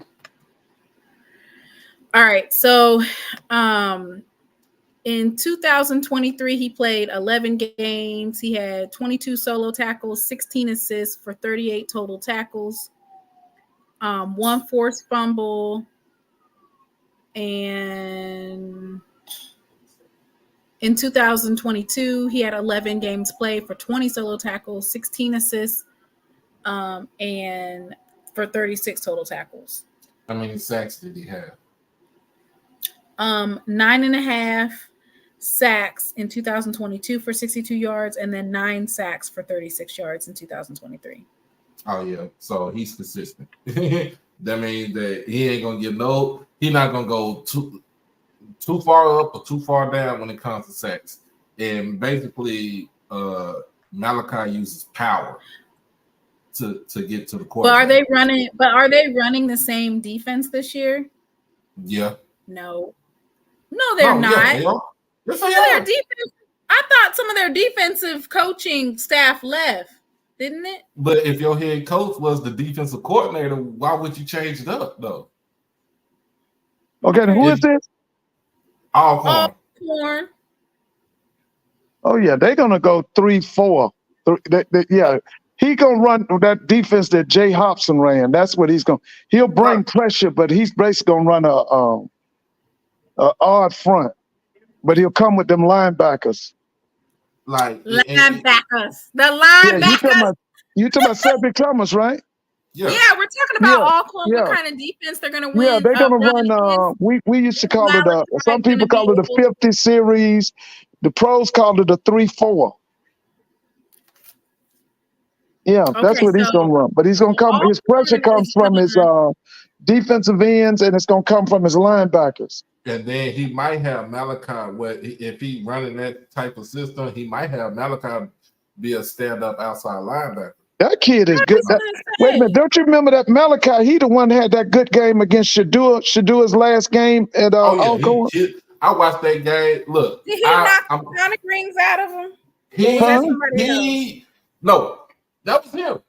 He Gave that boy a concussion and Dion made him keep playing. He had like 2.5 sacks in that game. Yeah, he looked good. He can play. Baylor can play. Whoever was on the, because I think he was on the right side. He was playing right DN. Whoever was on the left tackle, oh my God. That's what that guy was named, Tony something. It wasn't Tony Gray in 22. It was it Kirk? Was it Kirk Ford? I think it was Kirk. No, I thought it was Tony. What was Tony's name? Was it Tony F? Tony what? Tony Gray? No, Tony Gray. Tony Gray didn't play in 23 like that. It was Kirk Ford was the left. He was the left tackle. Oh, okay. And I think all I know is he made him eat his lunch. Yeah, he did. I saw he had a really good game. He had a good game against us on that one. See, with like I said, with Cedric Thomas, you don't have to worry about his defense. His defense is going to be solid. The thing we don't know about is this guy he brought in from Oklahoma somewhere to run that offense. I don't know nothing about this guy. He didn't come from Oklahoma. He came from Lincoln. He was actually supposed to be our wide receiver. You talking about Gable? You talking about the offensive coordinator? Yeah, that's right. He did. You're right. He was at Lincoln. That's right. You're right. You're right. Yeah, he was at Lincoln University, which is 30 minutes from my hometown. He was at the HBCU. He was supposed to be the wide receiver coach for Jackson State, and he just said, "Whoop! I want to be an offensive coordinator," and he beeline right on down to Alcorn. Right. Yeah. Well, what do you know about him? When I did my research, I didn't see nothing significant that he was able to do at the D2 level, but he took his job right around COVID, and resources are a little bit less there. So I can't really give a definitive answer for that. I know that he coached or, coach. I want to say he coached at North Carolina Central, maybe. Because him and Coach TC had some history. Okay. So I want to say that they had some history. So the next one is Tavares Griffin or Tavares, which his nickname is Truck. His nickname is Truck. He's 6'3" senior. He's from Tallahassee, That's not Tallahassee. So that's Tallahassee, Alabama. He's 215 Right. That's not far pounds. from Tuskegee. Is that Dallas County, Georgia? Alabama. It just says Wait a minute. Tallahassee. Dallas County is Selma. Okay. Yeah, Dallas County is Selma, Alabama. Tallahassee is it's not far from Tuskegee, Opelika, Auburn. That's where it's at. It's kind of like coming down. It's on the I-65 corridor, right? I-85. I-85. I'm thinking. Yeah. I'm trying to say 65 takes you down to Mobile. Mobile. Okay. Yeah. All right. So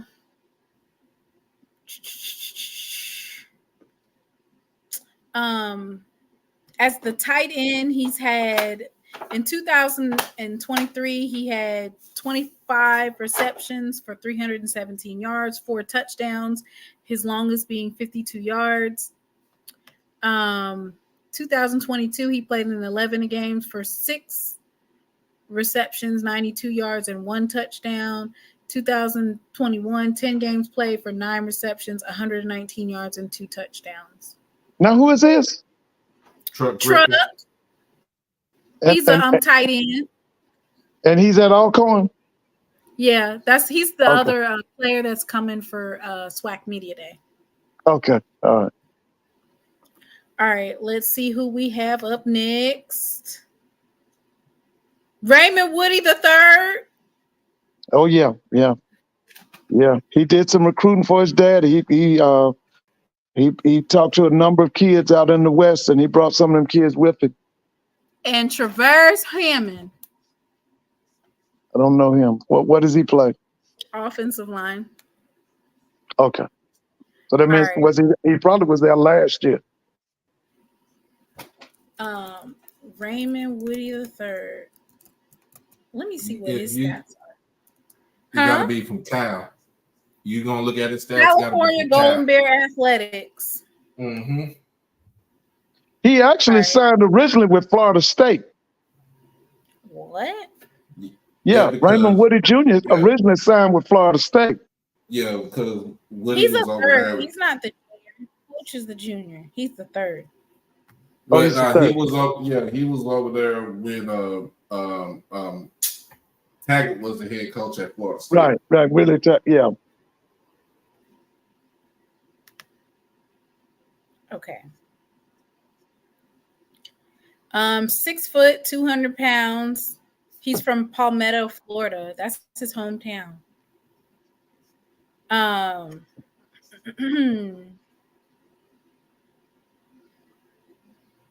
So his Cal career from 2021 to 2023, he played in 25 games, all off the bench over 3 seasons.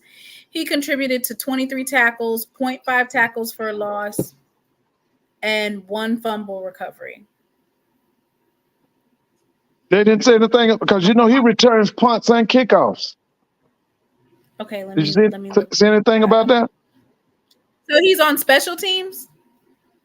Yeah, they say he's real good at special teams. He's a punt returner and a kickoff returner. Okay, let me look.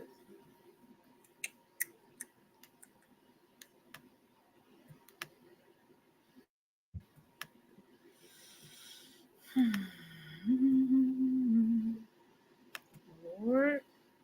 All right, let's see.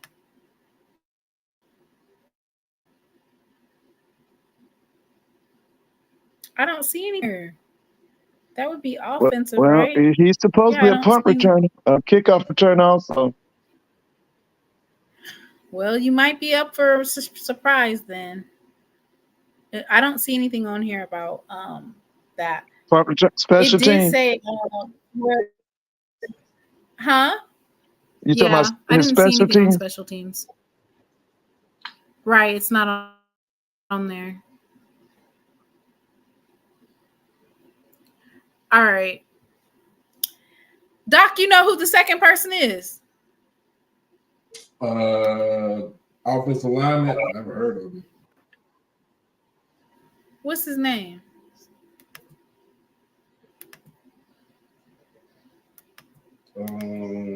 Let me. I got like literally 30 tabs open. It's so ridiculous. All right. So, Travaris Hammond. I mean, so he's 6'3", 177 pounds. His hometown is from Atlanta, Georgia. He went to Columbus High School. Columbia? Oh yeah, Columbia. Yeah, that's DeKalb County. High School. How much he weigh? 277 pounds. Oh, okay. 6'3". I thought you said 377. Like, hold on. I did not say 377. I said 277. I thought that's what you said. Jamarian Stubbs is advancing to the semifinals. Yay! Congratulations. Do you know what his time was? That's the kid from Alabama State? Yep. Yeah. Okay. Yeah. So I don't have anything on Travaris, or If you play offensive line, you're not gonna have anything on. You're not gonna. I mean, I wanted to know, was he there before? Did he play? No, I did not say 377. I said 277. I thought you said 377. Like, hold on now. His time was 44. 20.44. What is the Olympic time? Shoot. Like 19 or 18? Huh? Probably it's 19 something. It's because I think Usain. Nope. Usain ain't got that no more. I think Noah Lyles had the record. Somebody beat Usain Bolt. I know that 100 record ain't nobody touching that 100 record. Oh yeah.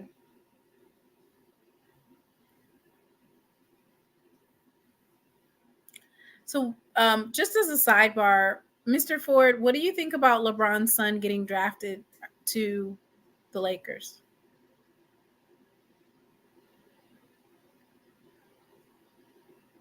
Mr. Ford, you better not be asleep, Mr. Ford. I'm not playing with Mr. Ford. Usain Bolt still owns the 200 meter record, and he owns both records. So, dang, I was getting ready to say, who's faster than Usain Bolt? Surely not. He does like Sha'Carri, where he don't even run full speed the last couple of. He's all the way. He's so far. He walked across the finish line. Shit, you can do that when you're 6'5", though, too. Mr. Ford, it ain't no way you fell asleep that quick. You was just talking. No, I think somebody called him on the phone. Oh, So you said what I think. There you go. I told you. Mr. Ford. You on the phone. You all asked right. me what you think about Bronny getting drafted by the Lakers. What happened? You was asking. Oh yeah. Do you think that's I mean, we know it's nepotism, but what do you think about it? I mean, it's nepotism, but I feel like it's just one of those things where he wants to have the history of playing with his son, and he wants to get the coach that would do it, and everybody's just doing whatever LeBron wants. I don't even think they care about winning a championship at this point. Nah, because Lakers are not. I'm gonna tell you this: a true Lakers fan would not just sit here and say we don't care about winning a championship. They want to win championships. Mr. Simone, you had a question for me? Talking about LeBron James. LeBron James' son being drafted to the Lakers. Do you think that's? Oh, he's terrible. He needs to go back to college. That is a shame.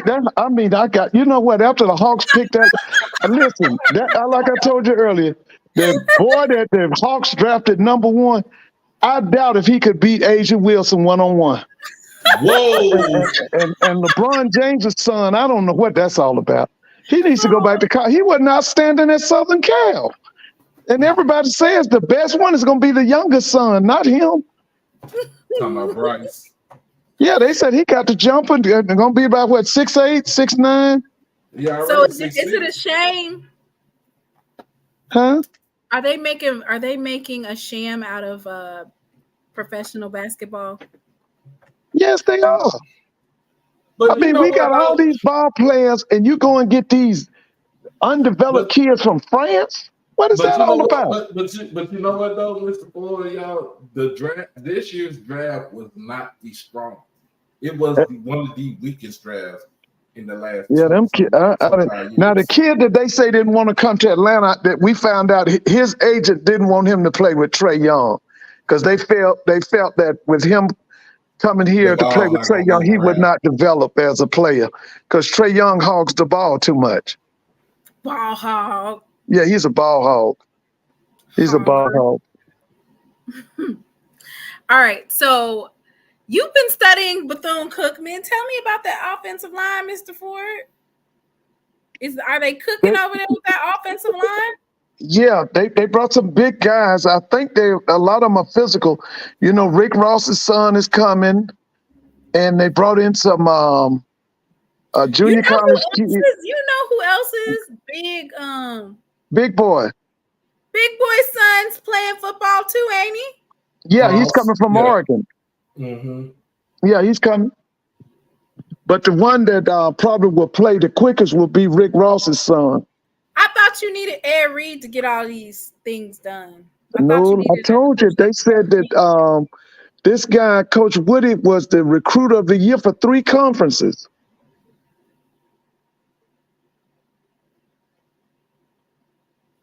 I'm keeping my eye on you, Bethune-Cookman, okay? I'm keeping my eye on you. Y'all can beat FAMU. Y'all can beat Alabama State and just lose to us, okay? There we go. All right. I mean, when you talk about I'm gonna go back to with LeBron and Bronny being on the same team. Would have been the same thing when Ken Griffey Jr. got when they traded for Ken Griffey Sr. to the Mariners. I remember when Ken Griffey Jr. went to the Cincinnati Reds, that just killed his career. He should have never went back to the Cincinnati Reds. Would it be nepotism as far as when Griffey Jr. being with his dad in Seattle? Because remember, his daddy was I think he was in New York. Yeah, he was with the Yankees. He was. Mm-hmm. I mean, I think it's different when you're I think that his son was way more talented. Listen, the smartest guy in America right now is that coach at UConn. That he didn't go out there to that zoo out there called that he didn't go out there to that zoo out there called the Lakers, because that lady's a bimbo. What's her name? Jeannie Buss is a bimbo, and then what's her name is making all the bad moves he can. Rob Pelinka was just he was. Who's the bimbo, Mr. Ford? Who's the bimbo? Jeannie Buss. She's the owner. Where they said that it was supposed that allegedly, whatever allegedly, whatever. Allegedly, it's out there. It's been out there. They were like the son should have took over the team. All right, I thought you was finna drop something that's no. This is all about bimbo lady and what she done did to that team. I mean, she's letting LeBron make out a scene. He gave away Josh Hart, the Ingram kid, Kyle Kuzma. He's giving away all them guys. He wouldn't let them develop. Now he's running around talking about he wants Jimmy Butler. So I feel like LeBron James, as great as he is, he could not be one that could own a team. Well, that's what he says he wants. He wants to be an owner. No. I don't feel like he can. Unless he get a GM that knows basketball and let him do his job. See, I'll be honest with you. Like when Mark Cuban I remember when Mark Cuban bought the Mavericks, he was trying to put his hand on everything. And we had Donnie Nelson and Donnie Nelson and Don Nelson in the fold with Donnie really. And Donnie was our GM for the longest until we got Deco Harrison. But I think like with Donnie, it was like, bro, you got to chill out. You got to let me, you know what I'm saying? You put me in this position to get this team together. Let me run the team and put the team together the way it should be done. You just sit back and write the checks. So I'm so glad that we have Mr. Ford on here with his beautiful insight, because he said that he's been studying the Rattlers. Yeah. And for SWAC Media Day, the two student athletes is Kendall Bowler and then Kelvin Dean Jr.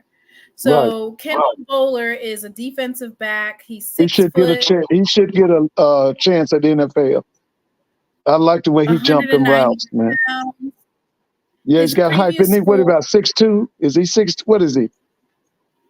It says him as 6 foot. He might be. No, this has him as 6 foot. Okay. He might be 6'1" or 6'2" by now, maybe, possibly.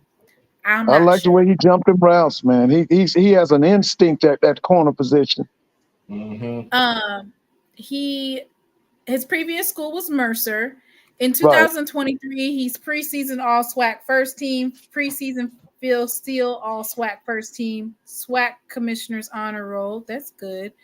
He recorded 39 tackles and 2 tackles for loss in 13 games. Recorded 5+ tackles twice against Alabama A&M and Jackson State, and recorded 14 pass breaks. So this is one of the more one of their best players, right? Well, that defensive backfield is really good. They got some ball hawks in that defensive backfield. They got a good defensive back room, and they added to it. Mm-hmm. They got some. Matter of fact, that's Cozy coaches them. Mm-hmm. He coaches the DBs. That's why most of those DBs. He's the head coach and he coaches DBs. Yeah, he's like Nick Saban did the same thing. Nick Saban coached the DBs at Alabama. Even though they had a cornerback coach, he coached them. That's the reason why a lot of those DBs that went into the portal, they came back. Like Deco, what's his dude's name? So Deco basically Wilson and all of them. They were waiting on to see if Coach Cozy was going to get hired. Oh yeah, Big Girl was trying to bring some of them A&T folk down there.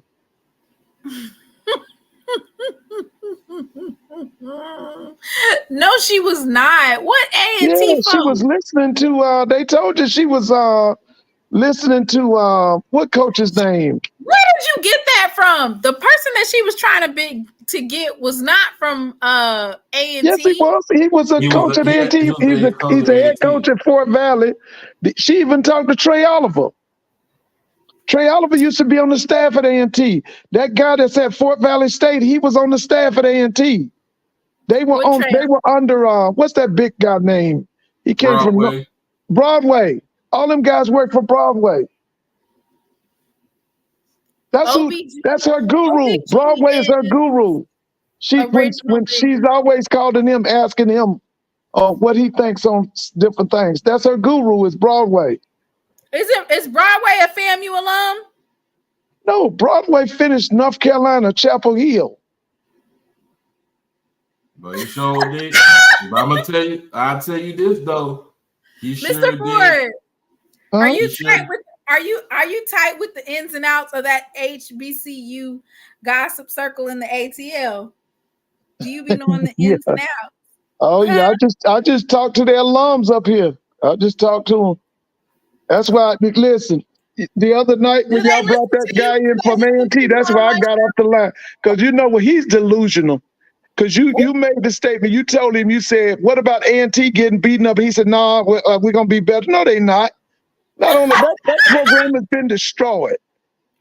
That's why I got off the line, because he's delusional. I talked to A&T. Listen, it's 1 million A&T graduates in Atlanta, and all of them upset about them leaving the MEAC, except him. That's why I didn't want to hear all them apologies and all that unreal. Like I say, he's delusional. Oh my goodness. A&T ain't gonna do nothing in that thing up there with Villanova and all them people. They ain't gonna do nothing. They ain't gonna do nothing but get beat. So all they gonna do is get beat. Mr. Ford. What's his name, Doc? Your friend. What's his name? he got the same name as me. David. Yeah, I heard him. I said, I don't want to talk to him because I ain't want to hear all that from them lies. And like I said, he's delusional. A&T ain't gonna do nothing. Hampton ain't gonna do nothing either. Oh my goodness. Ouch. Ouch, Mr. Ford. Mr. Ford, I gotta play it every time you say stuff like that. It just makes me think about how, that program is ruined. It's ruined. Yeah. It's ruined. And you in a conference where it's hard to be competitive, then it's gonna be hard to be recruit because you're losing so bad. How you gonna fix it? You done messed me up to death with this. I done called the police because I'm doing a refund. A refund is due unto me. Don't feel like I just been.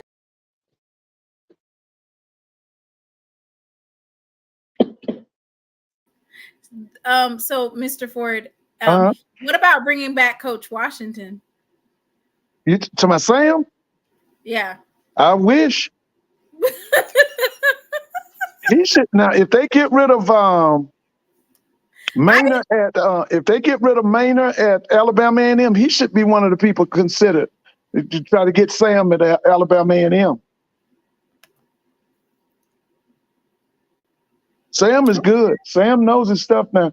Now, is he gonna keep them kids going to class? That's the question. Is it gonna keep that APR up? Well, you ain't got a choice about that now. Yeah, you got to do that. Okay, so that was another day. All right, let's get to Kelvin Dean. Can you tell us a little about Kelvin Dean Jr.? Yeah, Kelvin played for Willie Taggart down at that was FAU. Kelvin's a sprinter. He can run it out the backfield, but he's also really good at catching the ball out of the backfield. He was a determining factor in that second half last year against Howard. They couldn't match up with him because he could catch the ball out of the backfield. He's real fast. And he was one of the student leaders who fought really hard for Cozy to get that job. Somebody just stole his celebration ring or SWAC ring or something. So the people at Florida A&M has already told him they'll replace it. But somebody broke into his car and stole his ring. So Mr. Moore in the chat wants to know, why did they run Rod Broadway away from Grambling? No, they didn't run him away. He left and went back to A&T. He was at Central. He left Central and went to Grambling. From Grambling, he went back to A&T.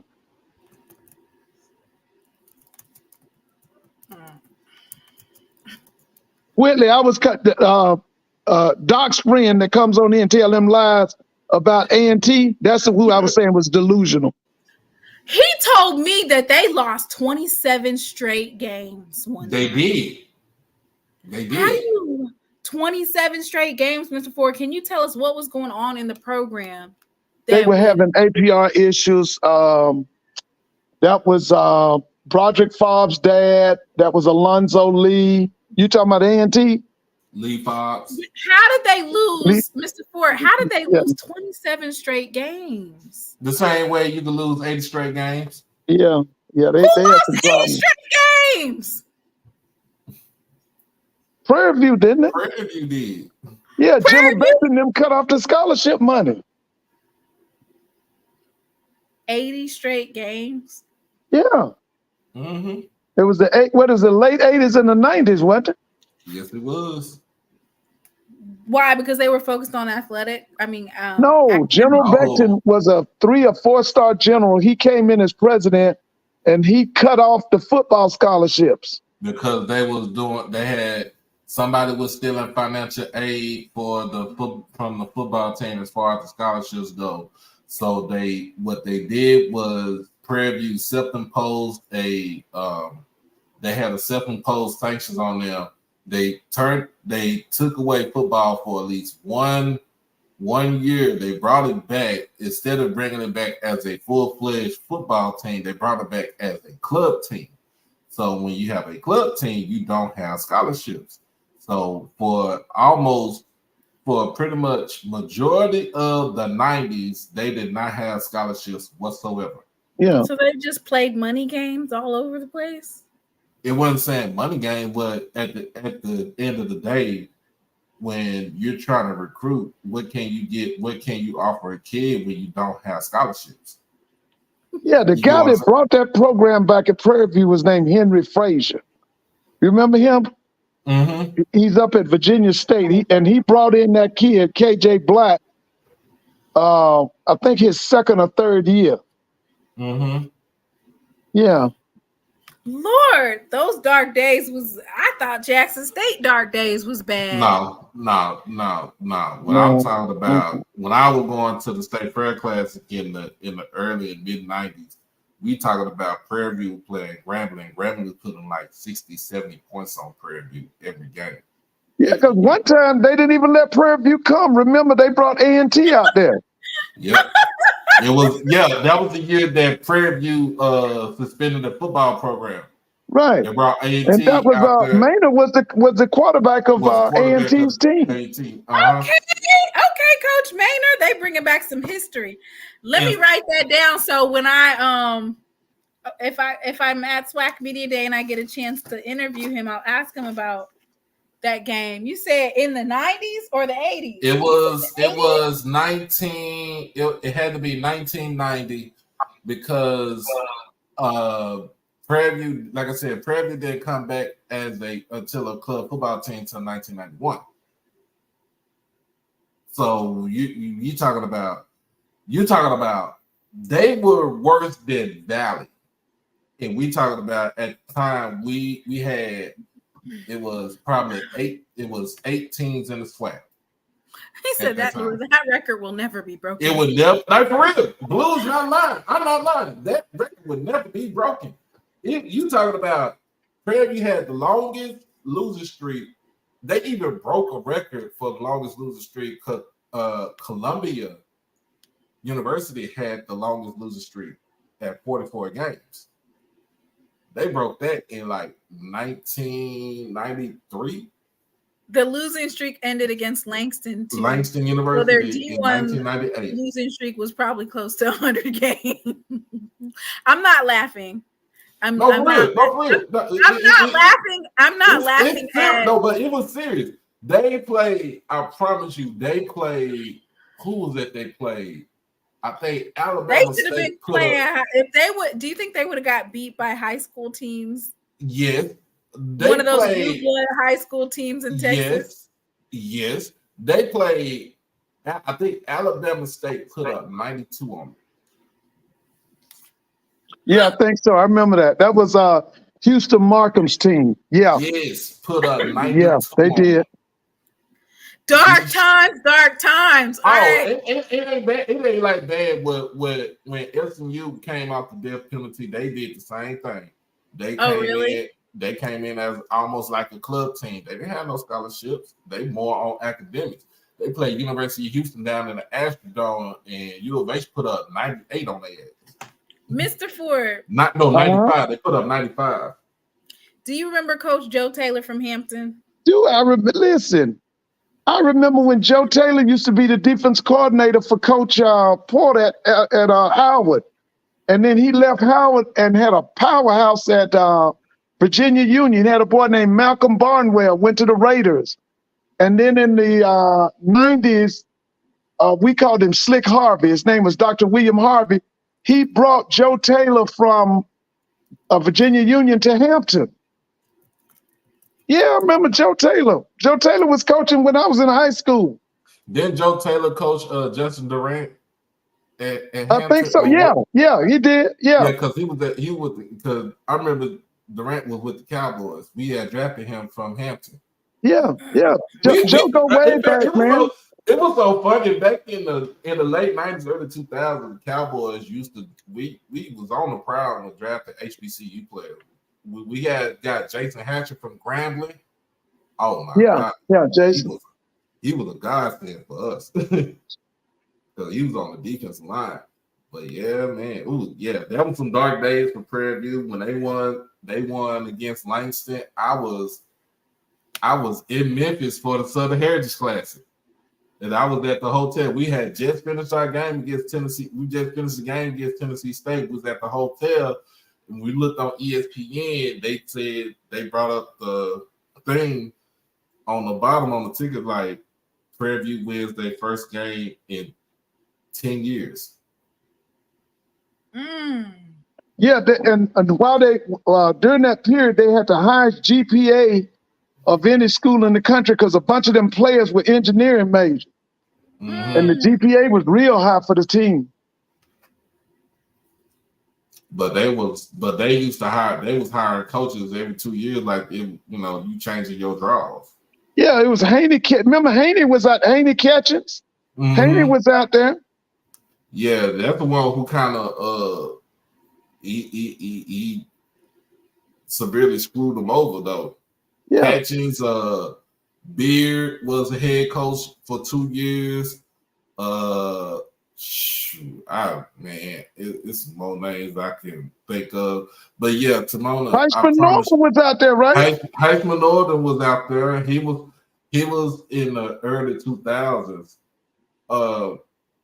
I promise you, it was. If you talking about blue blood high school program in Texas, South Lake Carroll was a 3A team when I was in high school back in the early 90s. They probably could have went out there and beat them. Whoa. Well, thank goodness that is over. Prairie View has been consistent. They just have to get over that hump with the SWAC championship. They got to get over that hump, right? Yeah, I think you're gonna see something offensively. I think you're gonna see something. Now I gotta. I want to see it back because I tried to tell Doc last year he needed a defensive coordinator, and I'm trying to see again if he needs a defensive coordinator. Who? Bubba McDowell. He's a defensive-minded coach. Yeah, but you need your own defensive coordinator because I keep telling y'all, being a head coach in itself, that's a lot. Right. That's a lot. You need to delegate that authority. Well,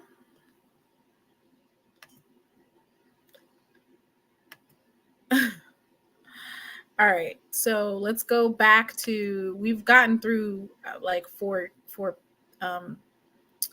teams. So this is Kelvin Dean. He's a running back. He's real fast. He thought I don't know why I thought he was a wide receiver, but okay. So this is the running back. Yeah, he has wide receiver type speed, but he's a running back. Okay. Like you said, he's previously from FAU, 6 foot, 200 pounds.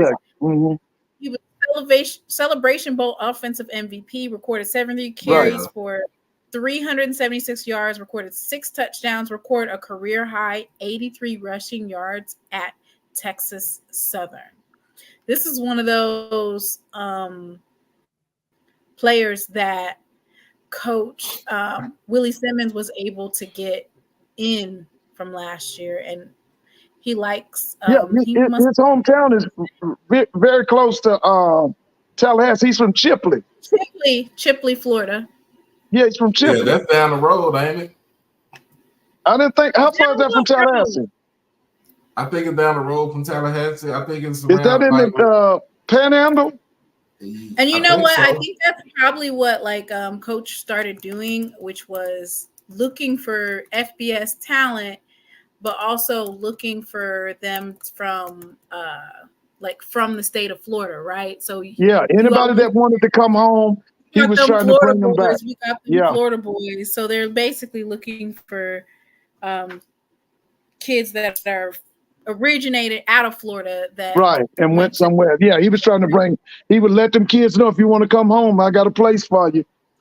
Mr. Moore asked me how old I was during those times. I was a teenager during the times of Prairie View Dark Days. Oh yeah.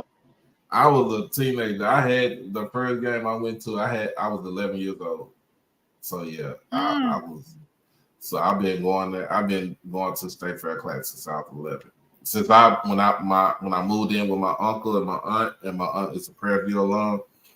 I've been going ever since. I might miss a game here or there, but religiously, when I was living with my uncle was my legal guardian, I was going to that game every year. So the next school that we have, Chipley, is between Pensacola and Tallahassee. It's about an hour and 20 minutes. Oh, okay. Julian, we're gonna talk about Bubba in a second. I gotta find Bubba. We're gonna talk about him. Patience. Did you just pull up did you just do Forrest Gump? I gotta find Bubba.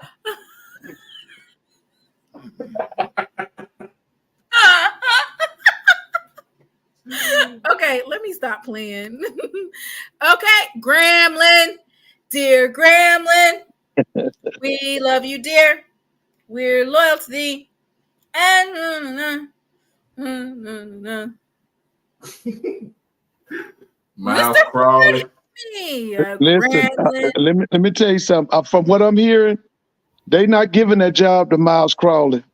Oh, what you hearing? Why would they bring him to SWAC Media Day? I'm hearing that. That don't even make sense. Why would they bring him to SWAC Media Day if they're not giving him? They not giving him the job. I'm telling you now, because now I don't know the other kid, but the kid that's coming from Biloxi, I saw films on him. He can play. He can throw the football. But from what I'm hearing, Mickey Joseph and them, they didn't sit back after the spring game. They went and got some more people. Now, I know they brought in maybe 3 or 4 offensive linemen. I'm talking about some big boys too, 6'5" or better. So he had, I think he had 19 transfer portal signees. He was second, I think. As Blue, I know FAM was number 1. FAM had 27. As Blue, how many did Grambling have? Because I think they had like 19 or 16. I think it was 19. Well, that's all fine and dandy, and I'll look the FBS to FCS transfers. I think Blue literally has a website for that, where they keep track of them. But Miles Crawley is going to SWAC Media Day. So I don't know if that's a fake out or what. For 2023, he's got to win that quarterback position. From what I hear, he's got to win it. Okay, so he only played in 2 games. Who is that? Miles Crawley. No, he only played in 2 games. He played more than 2 games. Well, they only recorded 2 games. 2 games played, 35% completion percentage, 63 attempts, 4 interceptions, 477 yards for 2 touchdowns. His longest was 53 yards. He averaged 238.5 yards a game for passing. For rushing, he really doesn't have any type of rush game. He did have 8 attempts for 14 yards, 1 touchdown. So that was probably like in the red zone or something. So you're stating that he has more, but for whatever reason, it's not in here. So should we go over? Okay, so, Blue say he has 17 FBS transfers. Oh, okay. Okay. Hey, Blue, who is the other quarterback besides that kid from Ole Miss? Hey, where's the second quarterback coming from? Come on up. Huh? Miles Crawley. Okay, so I got his stats. He 197 of 328, 60% completion, 2,312 yards, 16 touchdowns, 8 interceptions. They must have wanted to make sure he didn't leave. That is what he did Why last are these season. stats like this? That's Well, what he that's did last season. good. That's probably what is that first or second? That's probably second behind Musa, ain't it? It was second behind Musa. For yards? That's definitely second behind Musa.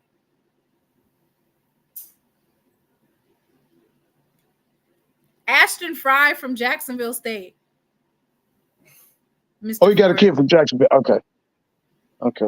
So who is telling you this, that he's not going to be the quarterback, but he's going to SWAC Media Day? That don't even make sense. No, I'm not saying he's going to be the quarterback. I'm saying they're going to have a competition. Oh, okay. He hadn't won the job. They're going to have for what I'm hearing, they're going to have a competition. Well, with those types of stats that Doc just rang off, those some pretty good stats. Yeah, right? He don't like turning the ball. Read them off one more time. 197 to 328, 2,312 yards passing, 16 touchdowns, 8 interceptions, 60% completion rate. Yeah, what's that's his pretty rushing? good. Does he have any rushing?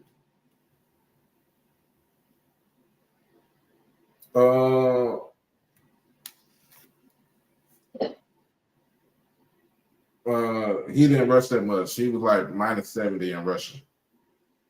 Okay. So he's not a dual threat quarterback, but he does have a pretty good completion. He's a pocket passer. Okay, so hopefully they built that O line up for him, you know? Yeah, they brought some people in. There's nothing wrong with not having a dual threat quarterback, but if you don't have a dual threat Mr. Mona, listen. Dooley's system is built on usually a dual threat quarterback. In his system, he likes one because see what Dooley likes is when that play breaks down, he wants that guy to take off. He wants that quarterback. That was the whole thing with Doc's homeboy. When it would break down, he would take off. He would take a minus play and turn it into a big plus. Who, Shador? No. What was his name, Doc? The guy from Dallas. Kincaid would take off like a wideout. Okay, so here's my thing. And this is the thing. Like, I think this was one of the biggest problems for Jackson State is that the offensive coordinator was trying to make a quarterback that clearly is a pocket passer be, I don't even know what type of schemes he was running for him. So it's important to know the scheme of your quarterback and build your team around the quarterback as well as your offense.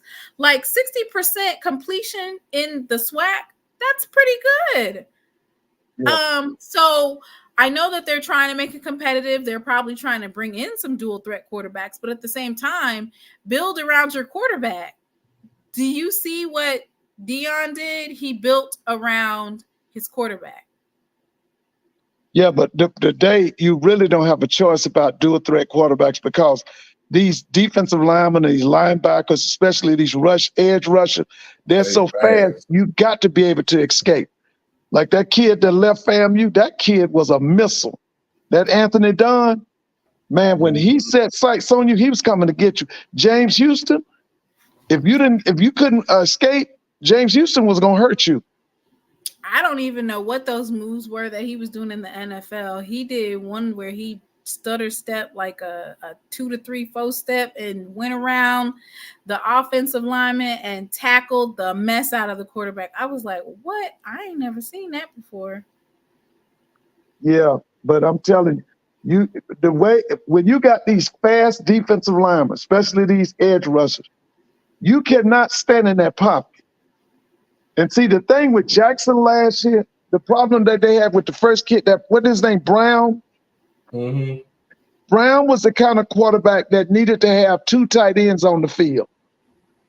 Okay, and a lot of times they tried to run him with 4 wides. He wasn't that kind of guy. He needed 2 tight ends on the field.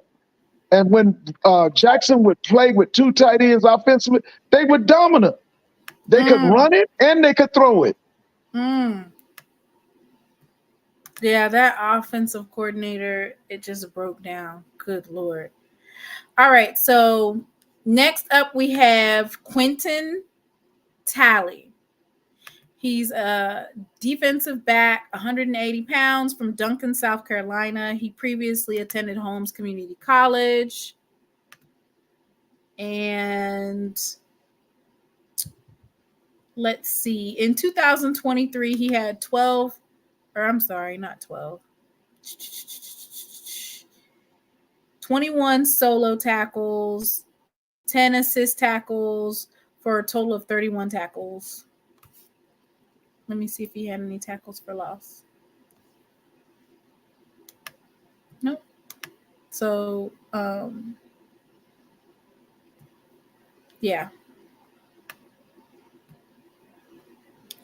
And he's here for SWAC Media Day. So, who's next and on he's SWAC? representing who? Who is he representing? Grambling. He's okay. Man. Yep. So that's Miles Crawley and Quentin Talley. All right. We got Jackson State next.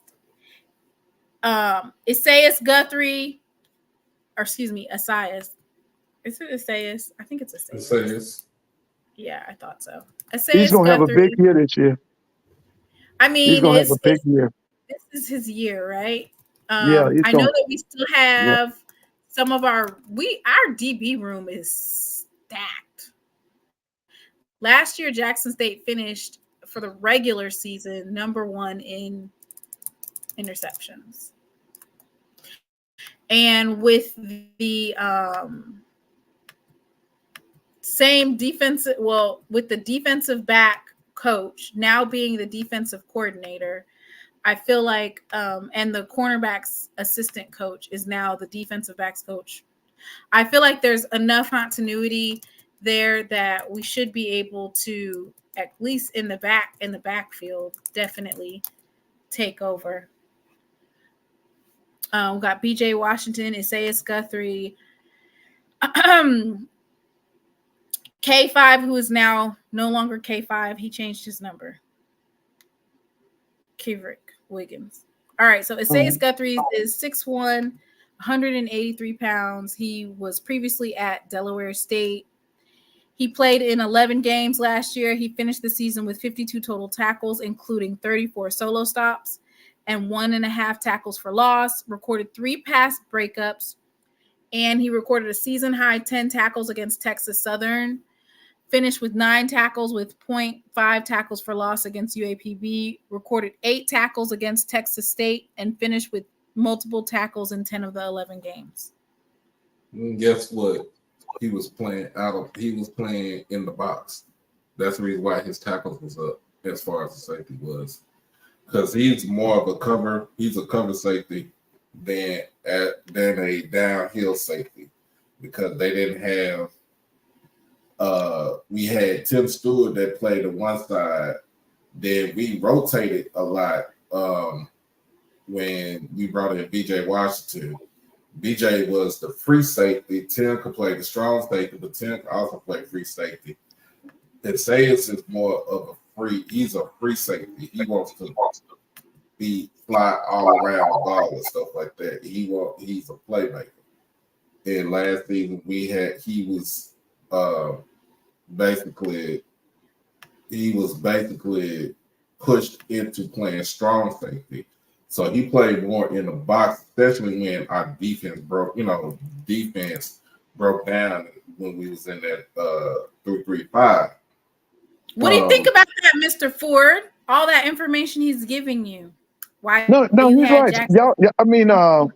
Y'all defensive backfield room is stacked. Now, I think he's going to go 4-2-5. I have to we have to ask Blue.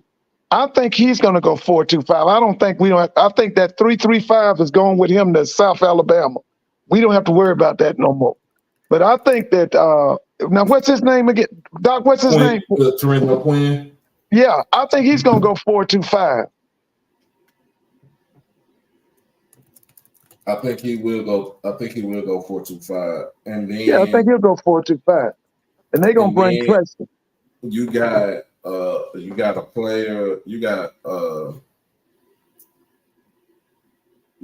you get a player that was first team all defense from your rival school in Robert McDaniel, and he can play between safety and cornerback, but he's gonna play more on the outside than what Mr. Ford. So don't be sleeping on our defense. We have the top defensive line coach in the SWAC. And what's his name? Oh, yeah, that's the guy from Tuskegee. Callie James. Mm-hmm. That's the guy came from University of Florida. Coach Callie. Yeah, I heard about it. Yeah. I think I saw him play. He played for Coach Slater. So don't be sleeping on us. No, I think, like I said, I think this Quinn guy's gonna be an upgrade. All right, so this is gonna be the last student athlete, and then I guess we'll reconvene on Saturday and finish it. Okay, y'all, because it's almost midnight. What time are you going on Saturday? The same time I usually go on. I think like 8:30, 8:45 or something like that. Cool bean. I will be off work by that time. Well, that means 7:30, 7:45 my time. But I'll be off work. So I'll be bring your wine, your water, your lemonade. I'm walking liquor. I'm walking next door to the gas station. Nobody drinks no malt liquor. This is not 1980s. My dad used to drink that stuff. Damn. Oh my goodness. Yes, Mr. Ford, I had my glass of wine. You know, they said at one time malt liquor would sterilize you. Drink Swiss malt liquor. What kind of liquor was that? They said that Swiss malt and all that stuff was sterilizing black men. Oh my goodness. Can't say too much because he had 3 of us. So our last player is Evan Henry. Now, I love Evan. I love him. 124 pounds. Yeah. The center. His previous school was ULM, right? Right. That's right. Yeah. Him and K5, who is no longer K5 now. He's K something else because he changed his number. But they are both from ULM. Yeah, so when you talk about experience, Evan Henry, bar none, is the most experienced, probably offensive lineman in the SWAC. And he's a lead on that team too. So, and he was named second team all SWAC. I feel like he should have been named first team, but he should be out the gate first team all SWAC for preseason. He helped offense average 161 yards per game running the football and 227 yards passing, help amass 389 yards per game offensively. Right. Yeah. Oh, so yeah. Evan He's a good Henry guy. is definitely one of those. I mean, when you think about our offensive line, and our offensive line coach came from Texas Southern, right? We have a lot of key players that bring continuity to the offensive line, but we also were able to recruit some heavy hitters from Louisville. Is it Louisville? Out of Texas? Louisville. Louis. We got our Louis from Texas, and we have, out of those, I want to say we have, is it 3 offensive linemen? We have Quay Davis, who was freshman. As a freshman, a true freshman, he was playing on the offensive line. Then we have his little brother, Ziggy Davis. And then we have Devin Love, who was a 3-star that flipped to Jackson State. And then we also have the quarterback. What's his name? His name is Ethan Terrell. Ethan Terrell, 4-star quarterback. So we have 4 players from that particular school. Crazy, right? Well, you got a really good offensive line coach. That guy's good. I know. I looked up his resume. I was like, dang. So I'm wondering what the disconnect was at Texas Southern with the quarterback and the ability to have that strong line, or was it just Andrew Body's tendency to take off when he didn't see a play? He took off and he wasn't provided coverage. You know what I'm saying? Like he decided to. Oh, you got to remember, Texas Southern is a perennial loser Anything that can go wrong will go wrong. Oh my goodness. They're perennial losers. Well, I was not aware of that. Last but not least, I wanted to show you the Valley logo. Did you see it, Mr. Ford? I think I did. And that AD is leaving and coming to Jackson, right? That is correct. Yes, and that's by correct. the way, Doc, you didn't say nothing about it. Florida A&M's defensive coordinator is a Jackson graduate, right? What's his name? Excuse me? His name is Milton Patterson or something, isn't it? You know what? I gotta add Zoe on that. Yeah, I think he's a Jackson graduate. The defensive coordinator for Florida A&M is a Jackson State graduate. I think he played for Commerce. No, he not. Yes, he is. No, he not. No, he not. Look up Florida A&M's coaching staff. Look up Milton Patterson. I think that's his name. You are lying to me. Look it up. Just put in FAMU's roster, and it should have the coaches should come up. You so messy. Yeah, look. I think he's a Jackson graduate. Mr. Ford, why are you so messy? Oh, let's pull him up and see. You so messy. Anything go, bruh. If anything goes wrong with FAMU, they're gonna blame. They're not gonna blame. They're not gonna yes, blame. They are. No, they're not. Yes, They're not. They gonna blame him. They gonna blame the coach first before they blame him because the coach is gonna. No, they're not. They're gonna blame him. Traitor. They're gonna blame the coach, and they're not gonna time because he went to Jackson. When money comes, ain't no traitors. He said a job money talks. is a job. A job is a job. Mm-hmm. Ooh, okay, let's read him. Let's read it up. All right, Milton Patterson, defensive coordinator, linebackers coach. So what the one main thing I'm concerned about is all these dual headlines. Like he's got to be the coordinator and linebackers coach. Is this Mr. Freak? Is that the one that said his name was Freak Maker? Mm-hmm. One of the coaches, the FAMU coaches, when they announced that they were coming to, when they announced their arrival, they said that they were the Freak Maker. This was.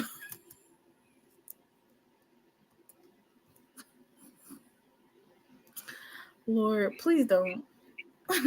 Does anybody know what I'm talking about? I know I'm not the only one that saw that, okay? He said that his name was Freak Maker.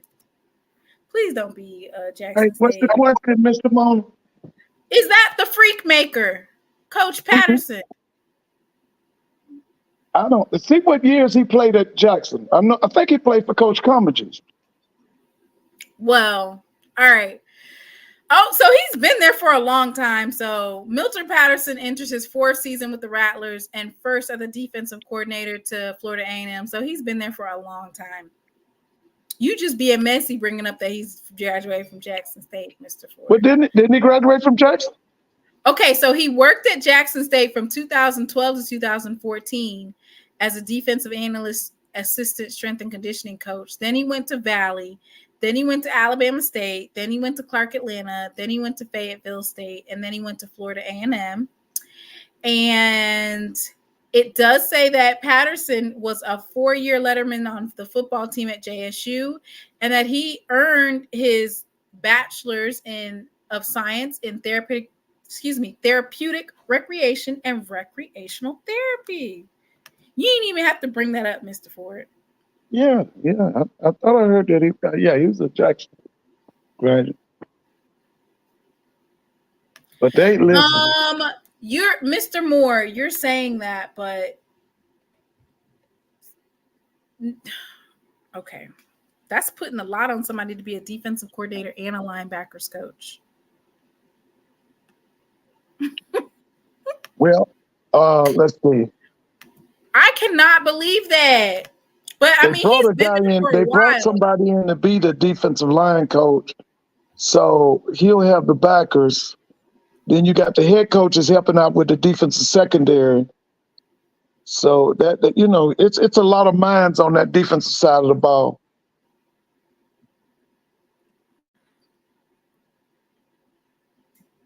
So he was part of the dark cloud defense. So he'll probably be trying to run the same. Yeah, they're gonna run the same. They're gonna run 20 to 25 players on defense. Mm-hmm. They're gonna do that. They're gonna continue that. Oh, they said the D-line coach is the freak maker. I was wondering, like, where's the freak maker at? Okay, at least he's not Jackson State. Okay. Didn't Mr. Ford, didn't you say being a defensive coordinator and another type of coach is hard? Linebacker coach and defensive coordinator at the same time? Well, basically, your coordinator wants to work with the linebackers because they're in the middle of the defense. Most of your linebackers call the defensive signals.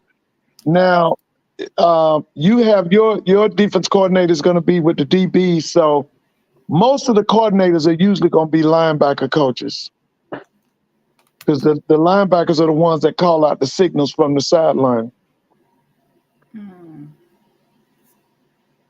It's interesting, right? Oh.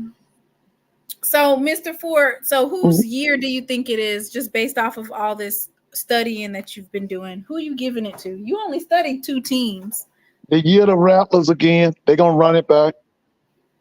You only studied 2 teams, though. I know it. I got to step, but listen, right now, with what I saw on that Rattler, that roster, man, they bringing in a lot of fire. They bringing in people that's going to play, and then they bringing in people with multiple years, not just 1 year. They bringing a lot of people that's got 2, 3, some of them even got 4 years to play. Damn, because they've been sitting on the bench for that long? No, they coming from these other schools, and but he made sure that they have at least 2 years to play. That means it's a young team then, right? If they got 3 or 4 years of eligibility, that means that it's a young team. They got at least 2 years of eligibility.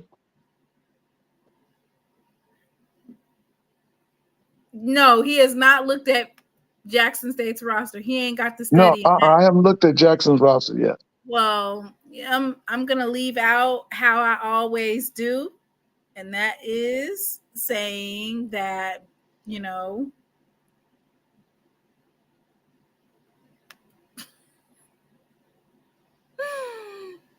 how you gonna fix it? I think they done fixed it down there. They not soft in the middle. No, they ain't soft in the middle, baby. Matter of fact, that defensive line is gonna be 3 deep.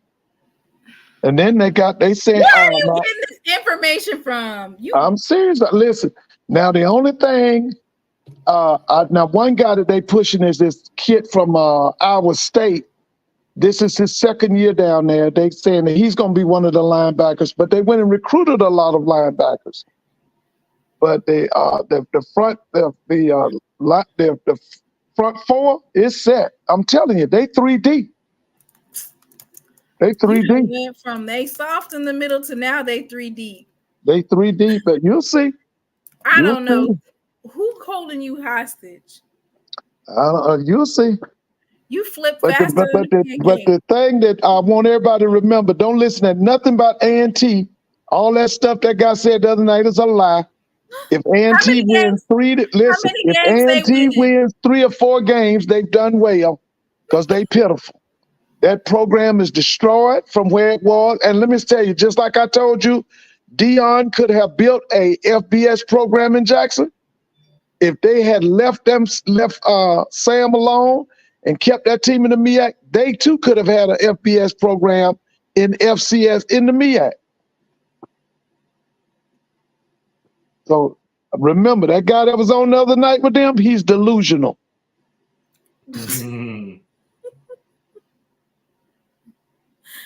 All right, Mr. Well, he is the Panthers. He does cover the Panthers. Yeah, but he's delusional about A&T. About them Aggies, he is delusional. If A&T wins 4 games, I'll be surprised. I want wanted your take on the games. Which one? On the A&T games. I wanted to know, like, you know, because I was asking like about the schedule on whether or not you thought that they were gonna win or lose, and you just dropped off of the phone call. You just be dropping.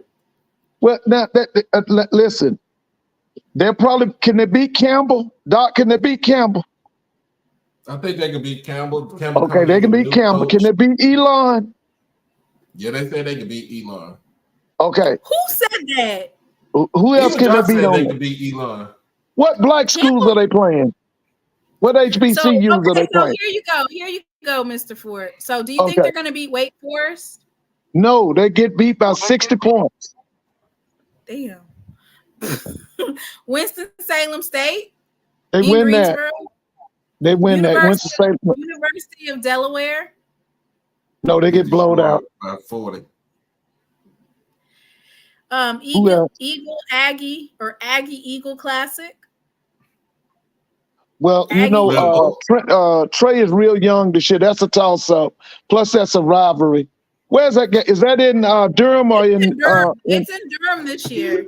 Well, the only thing is Trey is real young. Blue said I was lying. Huh? Why Blue said I was lying? Talking about stop, dog. Why you lying? I'm like, hey, if they can beat them, they can beat them. Shoot. Oh, Blue said, why are you lying? You know I gotta get them closer to me and some sort of confidence booster.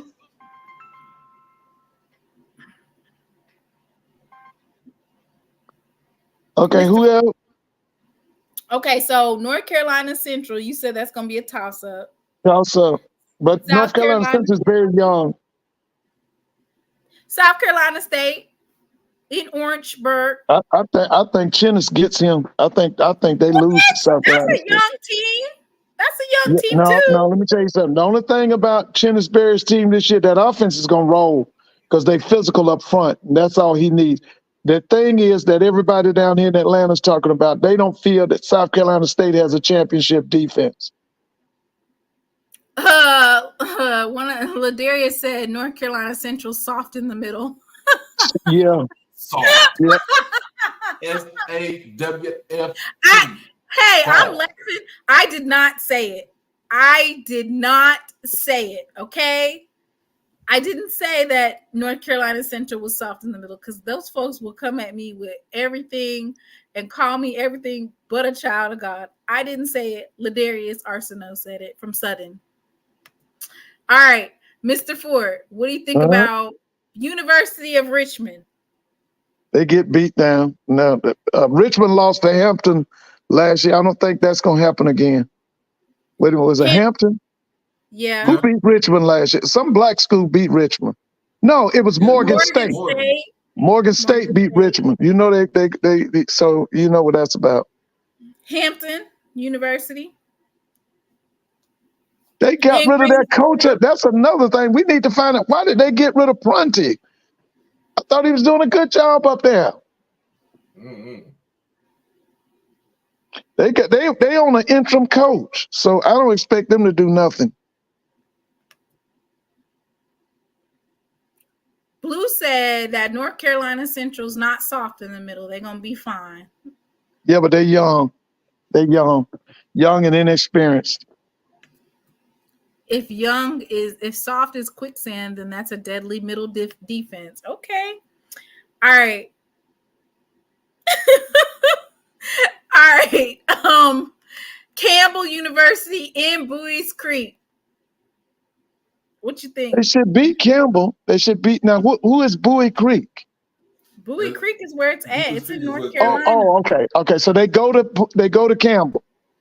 Yeah, but Campbell's been getting the top recruiting class for like 2 or 3 years, and even though Coach Mike Minton left, one of his staff took over, so it wasn't like a pure clean out of coaching staff. Right. William and Mary. You know they're not beating William and Mary. That's Mike London them. I think they went to the playoffs, didn't they? As Blue, did they go to the playoffs? I think they did. Oh, they ain't gonna... Villanova University. We done already talked about that. Villanova gonna beat them by 30. And if it was basketball, they'll beat them by 50. Towson University in Maryland. Oh, they tough. Towson is usually tough. What you think? They beat them. They'll beat them. Okay, you haven't even said. You only said like one game that they could win in one toss-up. Elon University. I think they can beat Elon. All right, so you think that they can beat Elon? You think that they can beat? You Campbell? think they can beat Hampton? Yeah, they can beat Hampton. Hopefully, they can beat Hampton. Okay, because that's their homecoming. And that's their third win, right? So I think you have them winning 4 because you have them beating Winston-Salem State. You did say North Carolina Central is a toss-up. So you got 4 in the possible. So basically, if you playing spades, that's board. You going board. Yeah. But Blue says that they cannot beat Campbell's winning that game. Their new head coach is better than Minter. And who is the new head coach? He was actually the recruiting coordinator on Campbell's staff. That's who was elevated to head coach. Oh, okay. And Ladarius said that North Carolina Central is soft serve ice cream. Yeah, North Carolina Central is going to be really young. They're going to be real young. Mind you, this is not me. This is somebody from Southern. All right. Well, listen, Mr. Mona, I'm looking forward to hearing you Saturday now. I got to go get into bed. Thank you for coming on, Doc and Mr. Ford. It was a good night. Y'all, everybody have a good evening. Be blessed and be safe. And it made it big time, Willie.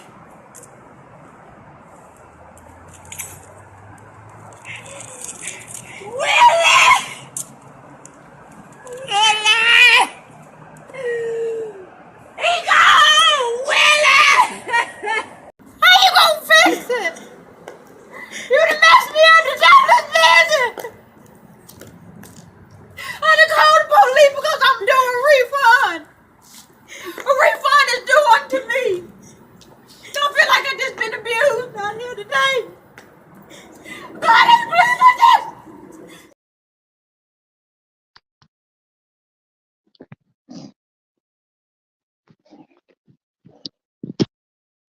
Mr. Ford. Did he hang up?